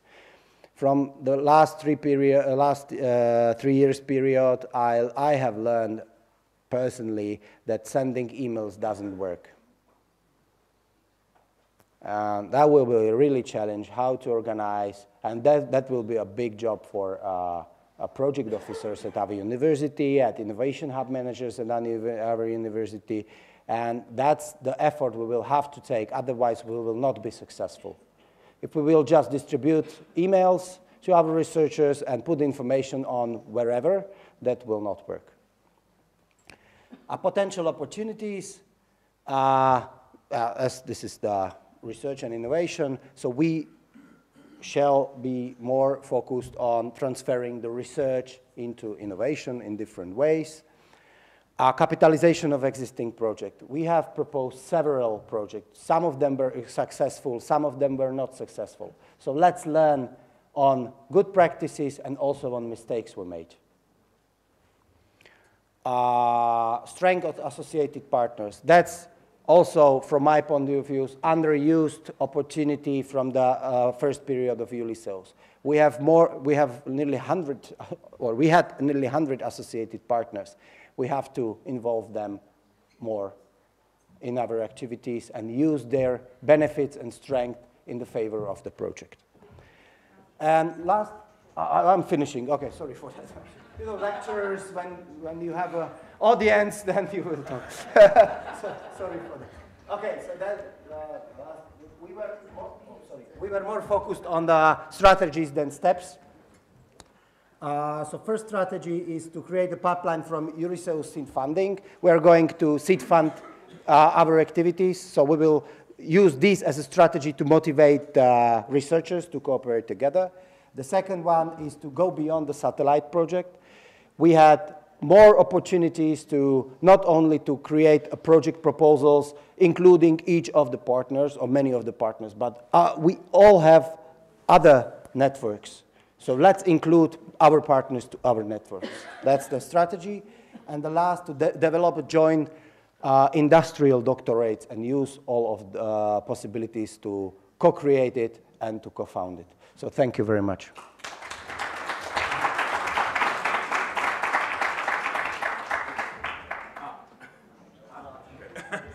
Okay, that would be very quick. No. Okay, so I will try to do it in an elevator pitch, startup way, 1 minute, go. You get the slides hopefully later, right? So the strengths, already John mentioned it and Peter mentioned it. So we have the innovation hubs, we have, and they are in line with the innovation strategy of the EU, with the EU missions. So we have our topics, that's fine. The challenges for innovation, legal barriers nationwide, so IP transfer is different in each country, so that's probably the reason why there's not one process for each of our partners, so we have to work on that. And what we will have to need is one innovation showcase, so that's one innovation coming from the Ulysseus network, and that worked, so we have a best practice example or role model. Yeah, so that's also like connecting to that. So opportunities, of course, there are a lot of opportunities in innovation. One is that, of course, the innovation ecosystem is growing, and in each call there's some kind of transfer innovation, so there will be more to come. EU-wide, but also national funding will include innovation and transfer.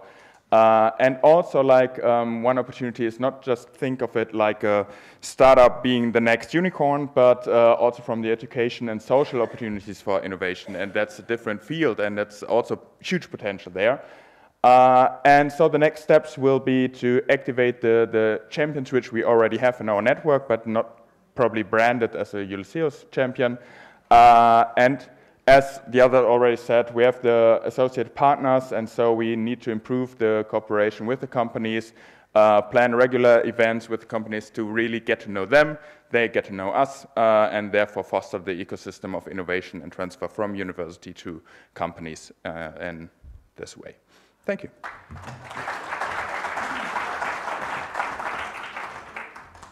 We can learn a lot from the startuppers. And our next session is dedicated to equality, diversity, and inclusion. I don't know who is going to present.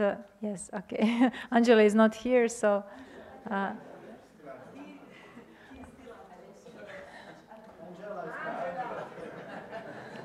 Angelo.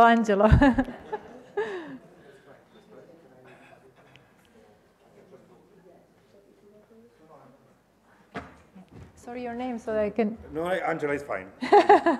Alessio Tei, okay. No, it's fine. Yeah, I apologize. We do not have a slide for the session because the session ran remotely yesterday. So there was discussion, but was discussion on the computer. So they organized the discussion in a slightly different way. And Angela sent me some notes on the discussion because apparently one of the challenges, the big challenges that are facing, was actually turning into practical activities, practical actions, what is in principle we all agreeing on. And that was something that was a concern for most of the people that were actually present at the discussion yesterday. So all of them felt that the value that they are going to represent in Ulysseus are really relevant and important. They are really the core of what we should do, or at least we claim we should do. But as in the carbonization challenge, a lot of things are on paper, but then we struggle to implement those. And that has been felt as the big challenge. So to translate really nice ideas into action and to practical elements. And because of that some of the action that they discussed was actually to bring these as one of the main strategic action of all our university as a community. And that was one of the key messages that also came out from the discussion of yesterday, was how to make this translation possible, effective, real, and to move from citizen engagement to community engagement as well. So they felt that actually the idea of community was much more aligned with what was the idea of EDI concept itself. and what this means in a number of situations. They also highlight a huge opportunity. The huge opportunity comes from the fact that most of universities do have a gender inequality plan, and that is definitely a starting point. Most of universities still are in the implementation phase, though. But that is an opportunity because that will allow them to have a basis to move forward into more inclusive activities and therefore take into consideration different groups that not just gender equality. That is what often we focus because of what's happening every day in our institution. But actually when we talk about diversity and inclusion, it's much more than just gender equality. And that is, has been discussed as one of the things that they could base on their future activities.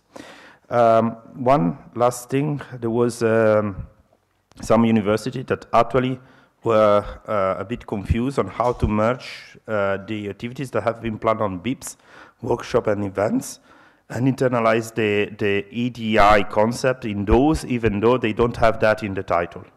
They are not labeled as such. Because obviously we all face challenges, also financial challenges in doing things all together physically, but not only physically, and they felt that obviously connecting things was the right way to do, not only for a budget constraint, but also because that means every time discussing that and try to put that ideas, those value immediately in action. That was the core activities, well, the core outputs of the discussion I had yesterday. Thank you very much.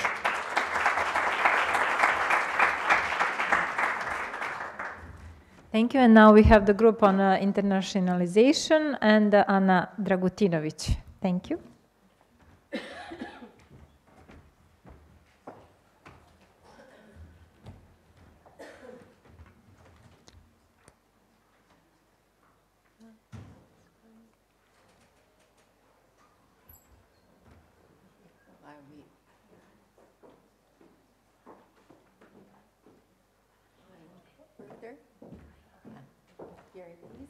Good morning, everyone.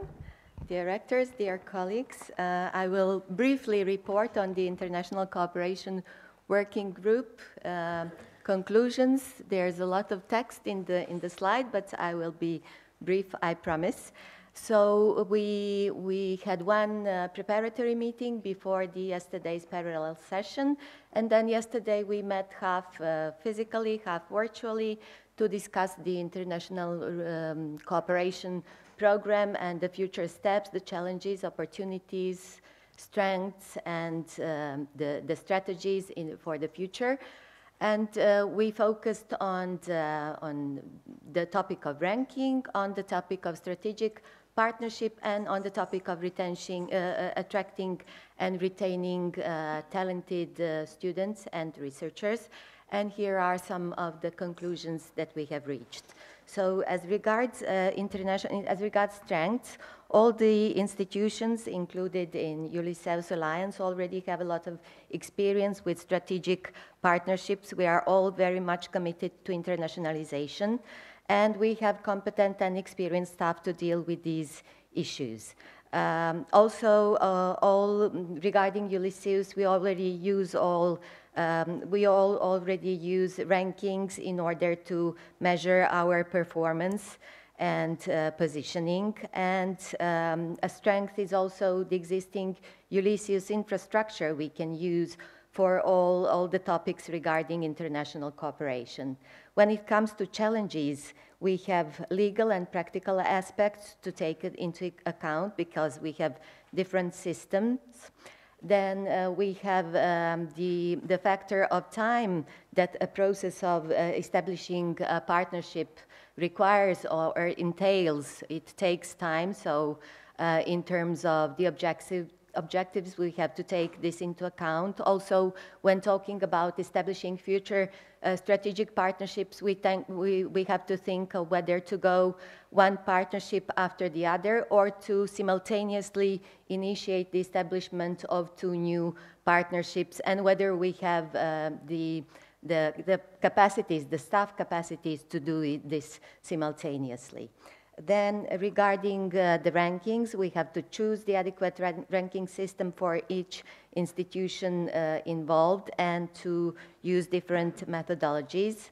And the challenges when it comes to attracting talented researchers and students, the challenges are, can be visa restrictions or working conditions in different countries involved. Potential opportunities are some very good examples that already exist at the partner institutions based on trust and confidence in what the partner institutions are doing. We had the example of the University of Münster that has a very long-standing collaboration with the University of Sao Paulo. So when selecting strategic partners and establishment of strategic partnerships, we have to analyze in a very detailed manner the existing cooperations and the strengths and opportunities that each of them entails. When it comes to rankings, of course, cooperation with the Alliance, we expect that it will lead to a better positioning of all our universities, because the phase 1 survey or analysis that was done regarding ranking has already proved this and shown this. And we have to use the EU policies and initiatives as potential opportunities. We have to use K171 and other programs that are available to fund all our activities. Regarding next steps and strategies, first of all, we agreed that we have to cooperate very closely with the other working groups, in particular the legal task force and administrative task force, the research task force when it comes to ranking. And also regarding partners who are outside of the EU, we concretely were thinking about the next deadlines for applying, for example, for K171 projects for the NANG.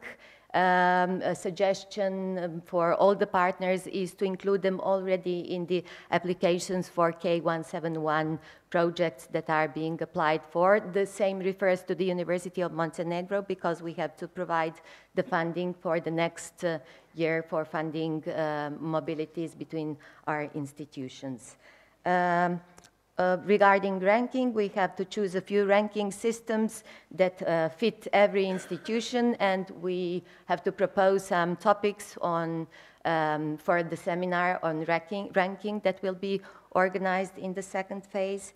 And finally, when we think of attracting talents, we also have to think very much about retaining them and what this entails, how to provide comparative advantages and how to perceive our comparative advantages and how to promote our comparative advantages more in order to attract, but also to retain talented students and researchers from third countries. So that was a brief report. Thank you very much.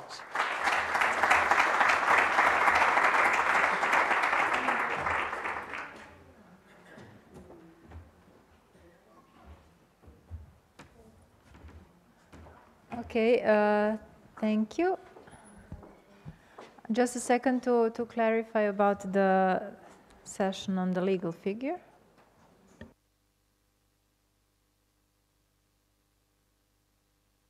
We will have some brief overview of that session that was together with the Excellence and Impact session. Good morning. I haven't thought I have to speak, but doesn't matter. In our session with the rectors and the vice rectors, we are going to an agreement. We are very interested in starting with a legal entity for Ulysseus. That means that we can work more than a project in terms of a long-term vision. It's not only just a legal instrument to work more efficiency, not that's only, it's just the future of our university. We can imagine a world without universities. The world is changing, so we need to find a legal structure who will allow us to go further in this marvelous project. In terms of reality, we have to look for a single legal structure. Now the European Commission is aborting the regulation of a structure for the European University Alliances in spring 2024. It must be the new regulation, but as you know, we will have elections in Europe. All the countries are Schengen, and we must think now with a strategic vision, and we must start just by ourselves. That means, and I am concluding, that in the national level, there are some legal structures, you know, everywhere, associations, international non-profit, international association based in Belgian law. There are several legal structures that can be useful for us in the meantime, going to this legal structure based in the European Union. This is what we work today, and this is the goal we are going to face the next time. Thank you very much.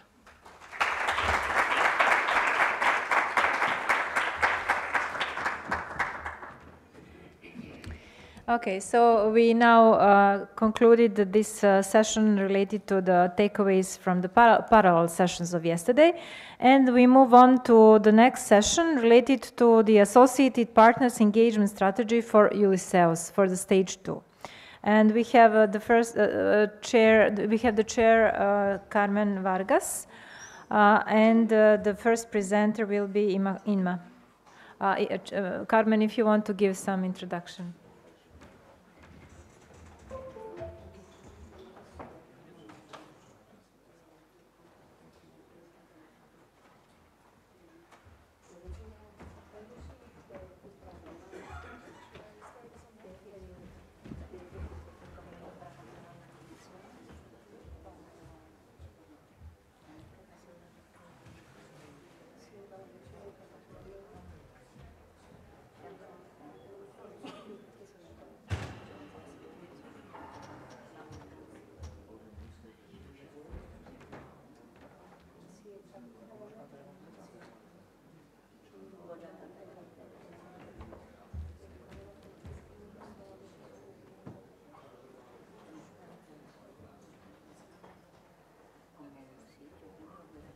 Recording in progress.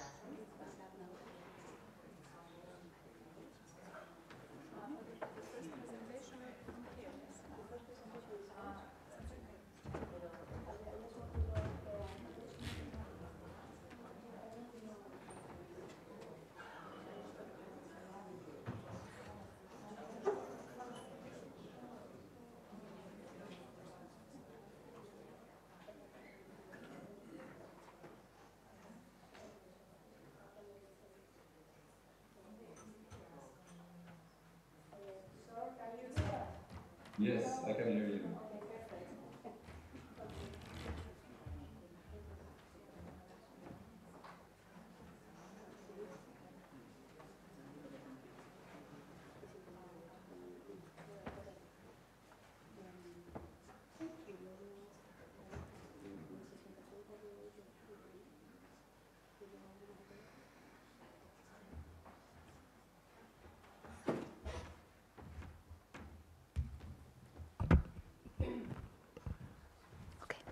So, good morning, everybody.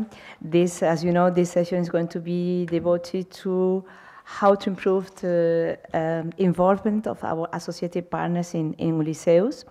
You know that regional transformation is a very strategic issue in our university because it's one of our key goals to contribute to the development of our cities and our regions through, we say, interlinked education, research, and innovation. So since the beginning, we were surrounded by many associated partners, 114 in the phase 1, 152 in phase 2, and they were diverse. We had regional and local governments, business confederations, individual companies, and the society, NGOs and citizens associations. So we were involving them somehow, and I think that it was a partial success because we were having difficulties because we have to set up everything in the first phase of Ulysseus. We were involving them in our advisory boards, in the Radar Observatory, and also in our international advisory board. They were involved in the designs of the joint degrees, but we said that the associated partners will be involved in many more things in Ulysseus. And this is our aim for the phase 2. In fact, one of the key recommendations of the Radar and the International Advisory Board was to further link Ulysseus with associated partners. So this session will be devoted to that. And for this, we will count on the participation of 4 presenters. First, Inmaculada Periáñez, our Ulysseus General Manager, and Marina Ranja, our Innovation Hub Manager from the University of Seville. And after that, Sword Lubarts and Joran Belgendrum, from the series Academic. They will give us an input from a pilot, a joint pilot with the Joint Research Center of the University of Seville. So please, Inma and Marina, come on stage and you have the floor.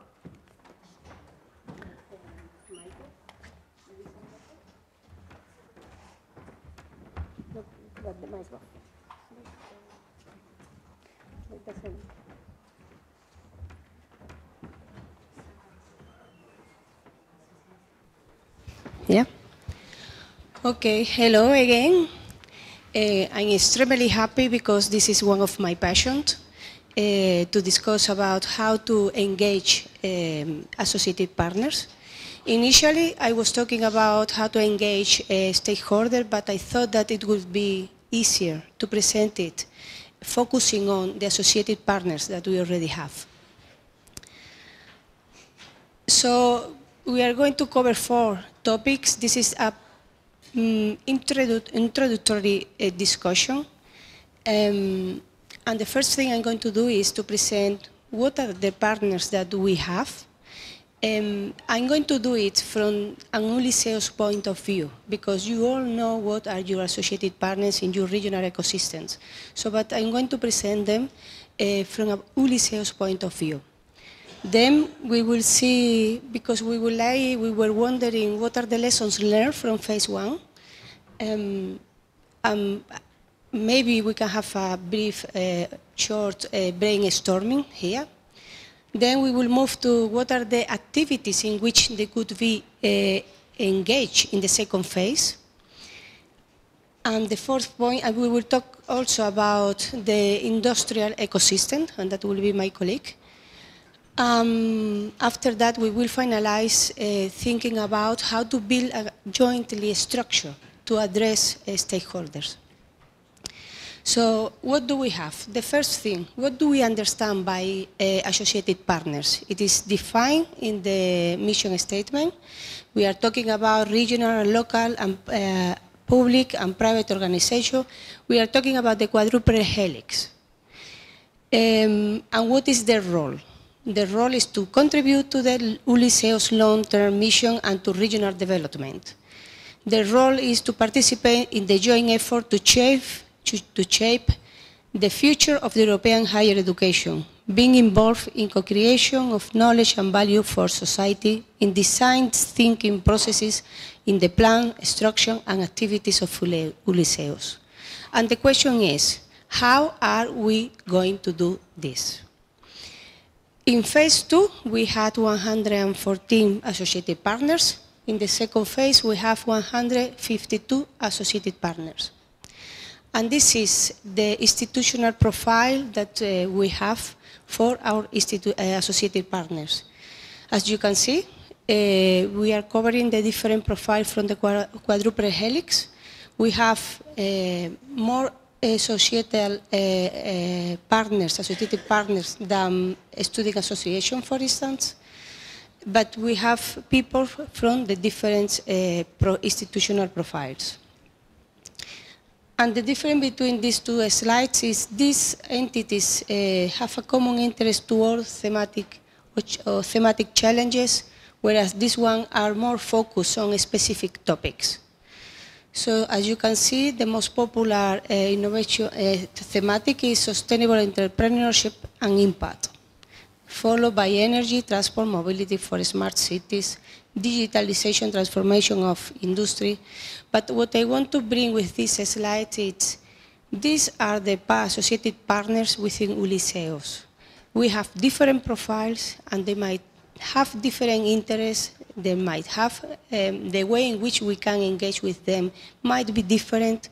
So how are we going to articulate this? And this is where your input would be highly appreciated. What happened in Ulysseus 1? How did you manage to interact with your associated partners? Did you manage? If you manage, can you share your experience? Who was or who is in charge of connecting with the associated partners within Ulysseus? Because this has been mentioned this morning in several of the parallel sessions, from John Rower, from Peter, from Matthias. How are we going to organize this? Because from my previous life, I believe that we should build a common strategy and to have very clear in mind how we are going to involve them, and not to create expectation that after that perhaps we cannot offer and we cannot fulfill. So we need to discuss this, and we need to agree on what are the activities in which they can be involved and what are we offering to them. So in the grant agreement, as I said before, we are talking about involving the quadruple helix. We are talking about associated partners involved in various activities, co-creation within the Ulysseus innovation ecosystem, contributing to specific research and innovation challenges. We are talking about developing solutions across 8 innovation hubs with Connect education, research and innovation for societal benefit. Okay, and how are we going to do this now? These are the different areas or spaces within Ulysseus in which they can be involved. In fact, they are already involved in many of them. If you have had a look at the Excel file that we have created for the roles and people, you will see that there is a space for associated partners in many of the bodies that are created for the second phase. So we want them to be there. But what for? What are we offering? What can we get from there that could be useful for our activities? I will share the presentation after this, but I will not go into detail because we are running a bit out of time. How are the associated partners going to contribute to the different goals that we want to address? So I leave it here. Okay. Yes. All right. Okay. Good morning, everyone. I'm picking up from what Ima said, and actually what we are trying to do with this presentation is to facilitate our joint effort to find the best strategy to engage our associated partners, the stakeholders. We found that the term of associated partners is probably preferable because it is already used, established within the community. And taking that perspective, we are trying to give an answer to the question, which partners? How do we know that our choice of partners is the most appropriate one, is the best one for our interest? And now I would like to propose this perspective that we have also discussed yesterday in the Innovation Hubs session regarding the role and the identity of these Innovation Hubs and Ulysseus altogether as a network within the European landscape. Because we do not believe that Ulysseus partners should be just some small, local players regionally or locally. We have a mission and a vocation to play at the European European level. Now, how do we connect with this European landscape? It is very interesting and useful for us to know about this structure of the European industrial economic landscape, which consists of these 14 industrial ecosystems. They are not just industrial, mind you, they are also innovation, regional, sectoral innovation systems, and they are not just about companies, they are about companies, universities, civil society, the whole quadruple helix. Now, if you take a look at this picture, you will see a very good match between the profiles of our innovation hubs and those industrial ecosystems. For instance, us in Seville, I think we are really lucky to be very well matched to three, not just one, but three ecosystems. For instance, energy-intensive industries, energy renewables, and mobility, transport, and automotive. That means that our partners de facto should be in those ecosystems, which include these big networks, as I mentioned. There are other hubs that play with digital and electronics. We have another hub which plays with health. John told me they are associated with health. Another one which plays with cultural and creative industries. Now, the interesting part about these ecosystems is that they are not born equal. And there are studies that classify these ecosystems in terms of strategic importance for the EU. And as if things were not complicated enough, we have defined strategic in terms of 4 degrees of strategic importance that depends on the number of interactions they have in the economic and social networks.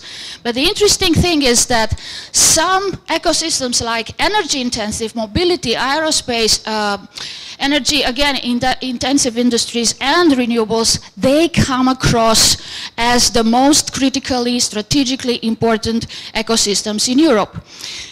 That means for us that because of this strategic importance, they also receive a lot of funding from the EU. This funding, particularly in the context of the European Green Deal, comes through various funding instruments. It's not just about Horizon Europe, which gives indeed a lot of money, but that money goes particularly to those ecosystems that are most research intensive, of course. What about the others? Energy-intensive transport, they are pretty much the darling of the European Union now in terms of funding. But there are others like retail, textile, the CCIs, they do not receive as much money as the others. And this is where we contribute, or we can contribute, because when we integrate in these European networks that are being formed, thanks to these new Green Deal mechanisms, we can interact with those networks, we can go with the flow, and we can also contribute or shape up our future projects, future applications. And I mean here, not just Horizon Europe, as I said, we can apply to Interreg Europe, which has also a strong research and innovation dimension, and they have a very good match, a priority axis, which is called low carbon economy, perfect for us in Seville. We can also take into account the S3 strategy, the smart specialization strategies of our respective regions, and we can go to the so-called I3 instrument, innovative instrument for regional cooperation. This is a very powerful instrument that brings together partners from several regions in Europe, and when I say regions, we say universities from different regions. And that can bring us, that can help us match our innovation capacities with our regional development and regional transformation capacities. So this is a whole new avenue that is opening up for us. I'm happy to work with all these innovation hubs that are retrieved in this picture. Mind you, it's not just about the perfect match with those ecosystems. There are also a lot of spillovers and communications between the ecosystems, and that facilitates our cooperation between our innovation hubs. Some sectors, as I said, are lower in research intensity, like agriculture. But when we devise a project on agriculture, which combines with some digital or electronics applications, that lifts the value of the project, and we can already aim for much higher funding. Now, let me move a little bit further in terms of how to select these partners, because it seems to me that from the previous phase, the contacting, the engaging of the partners didn't really have a systematic approach. And it might be useful to consider not just a geographic approach, like a balance between national, regional, international partners, but also in terms of institutional types, the quadruple helix, regional bodies, international, national, companies, universities, civil society. A thematic criterion would be also useful, because that would bring us closer to the key research areas of the university, and also sectoral, in line with the profile of the innovation hubs, but also in line with those industrial ecosystems. And how to deal with that? How is, or what is the best approach? How to manage, how to handle this? Neither Ima nor I are communication experts, so we try to find some decent, meaningful information on the web, and came up with these key elements of a communication strategy. Of course, this is just the ground for discussion. I'm sure we have communication professionals within our network. This is just to set the ground, set the stage for this, and outline some key points that we should probably keep in mind. What is our target audience? What kind of associated partners do we want to tackle? Of course, that should be suited to our objectives, to the kind of projects that we want to develop. What is the context? Do we want just to signal that we are organizing an event here and there, or we want to signal that we have a strategy, we have a whole approach that we want to let other people know? What are the intended outcomes? Do we want those partners just to be informed? Do we want them to come along with us? Do we want them to give us more credibility, more legitimacy? So you see, there are different outcomes that need to be considered. Then the key messages. The structure of a message is very important. Not to mix up different messages. Start with a headline with a pyramid form, then develop some additional secondary messages. What's the appropriate medium? Do we want social media? Shall we spend our time on TikTok or whatever? Should we use something else? Emails? Maybe emails don't work. Maybe we can have something more aggregated, more integrated. The choice of media is important. And also, who's the messenger? Because experience shows that the higher the position in the organization of the messenger, the more credibility, the more authority that conveys.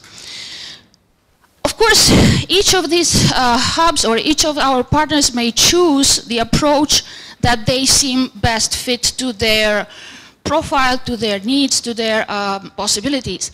But I think these criteria are a sort of common ground, a common foundation for us to consider. And then, if we have more similarity, fine. If we have more diversity, fine.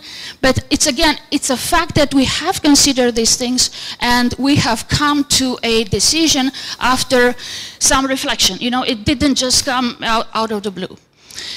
And then, in terms of specific communication actions, what exactly do we want? A distribution list, a newsletter, a collaborative space? We already have a platform. We already have some instruments for communication. Are they enough? Should we do more? If we do more, who's going to handle that? Do we have enough workforce for this communication? Should we maybe hire more people, or should we just, rationalize our efforts subject to the workforce available? These are all, I think, very pertinent questions, very legitimate questions. Again, we are only trying to set up the debate. Now we cannot offer definitive answers, of course, but I think this should be matters for reflection, and perhaps in our next network meeting we will come with some answers. So thank you very much.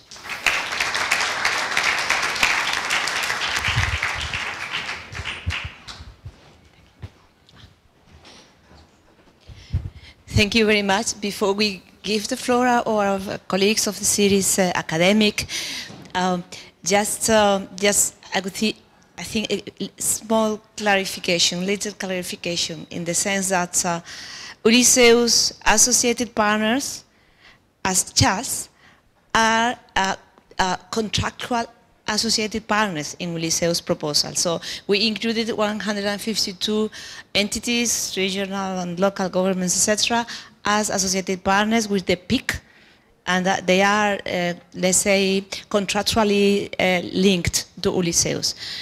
So I would rather talk about stakeholders in a broader sense, because obviously our associated partners should be a priority because they have expressed interest in Ulysseus. There is a very specific group which is key, which are our regional and local governments, and this is something that you have to take a bit maybe separately. Well, stakeholders in general, I think would be much more broad and feasible to approach. Now we are giving the floor to the series academic. Thank you. Thank you. Can everyone hear me? It's a pleasure to meet all of you, and I'm sorry to. It's a pity that I cannot see you, because it would have been very nice to have this discussion openly. But of course, we need to do this remotely. Thank you for having me and giving the time to us to share the study that we did over the last 2 months for the Joint Research Center of the European Commission, the JRC. I will share my screen, and I cannot share my screen while the other participant is sharing, so maybe we can switch it or turn the current sharing off. Yes. And now I'll share mine. So let me see. Can everyone see my screen now? Yes. Perfect. Perfect. Well, so my name is Sjoerd Lauwers. I'm part of Series Academic in Barcelona, a company supporting a lot of European alliances, but universities in Europe in general, with research strategy, but also innovation and education. And in April, together with Carmen Vargas, who's among you there in the room, we had a workshop with the Joint Research Center led by Professor John Pollard, who's the godfather of the Civic University. And together with them, we discussed the challenges of the higher education and smart specialization program, which is coming to an end very soon, and also the emergence towards the PRI, which is the Partnerships for Regional Innovation Program, which is another European program on engaging universities and regions more comprehensively, because up until now it seems to be, and we found a big challenge to really do that institutionally and consistently. Of course, it is a huge topic, and I'm impressed by the presentation that I just saw, because it shows the multifaceted elements of your institutions, your alliance, your regions, and also all of the ecosystems that you're part of. And this complexity sometimes creates ambiguity, and it makes it sometimes difficult to really identify or work on concrete interventions. So the European Commission is curious to think about these interventions, and they asked us to do a scoping study specifically on the topic of place-based leadership, specifically on the mission of climate adaptation, and specifically on the region of Andalusia. So with all of this context and moving parts, we really try to zoom in and zoom in and zoom in even further in a way to become more practical for them. And this presentation will share the outcomes of our study with you, and it's actually intended to also reflect on the lessons learned of the specific insights that we found and see how they might be democratized among the discussion that you already have about how to engage the associated partners, but also maybe future stakeholders, of course. So I'll do a brief introduction. It's only 15 minutes, and then we'll have time for discussion. But I'll discuss the methodology at a glance. We'll talk about what place-based leadership is. We'll discuss the analysis, and I'll bring some key insights from our study. And the objective, of course, with you is to think about the lessons learned, but more specifically, think about the questions how we can train and support the skills and attitudes of place-based leaders to engage more comprehensively with the region. Because we really take that lens of the role of leaders, which of course all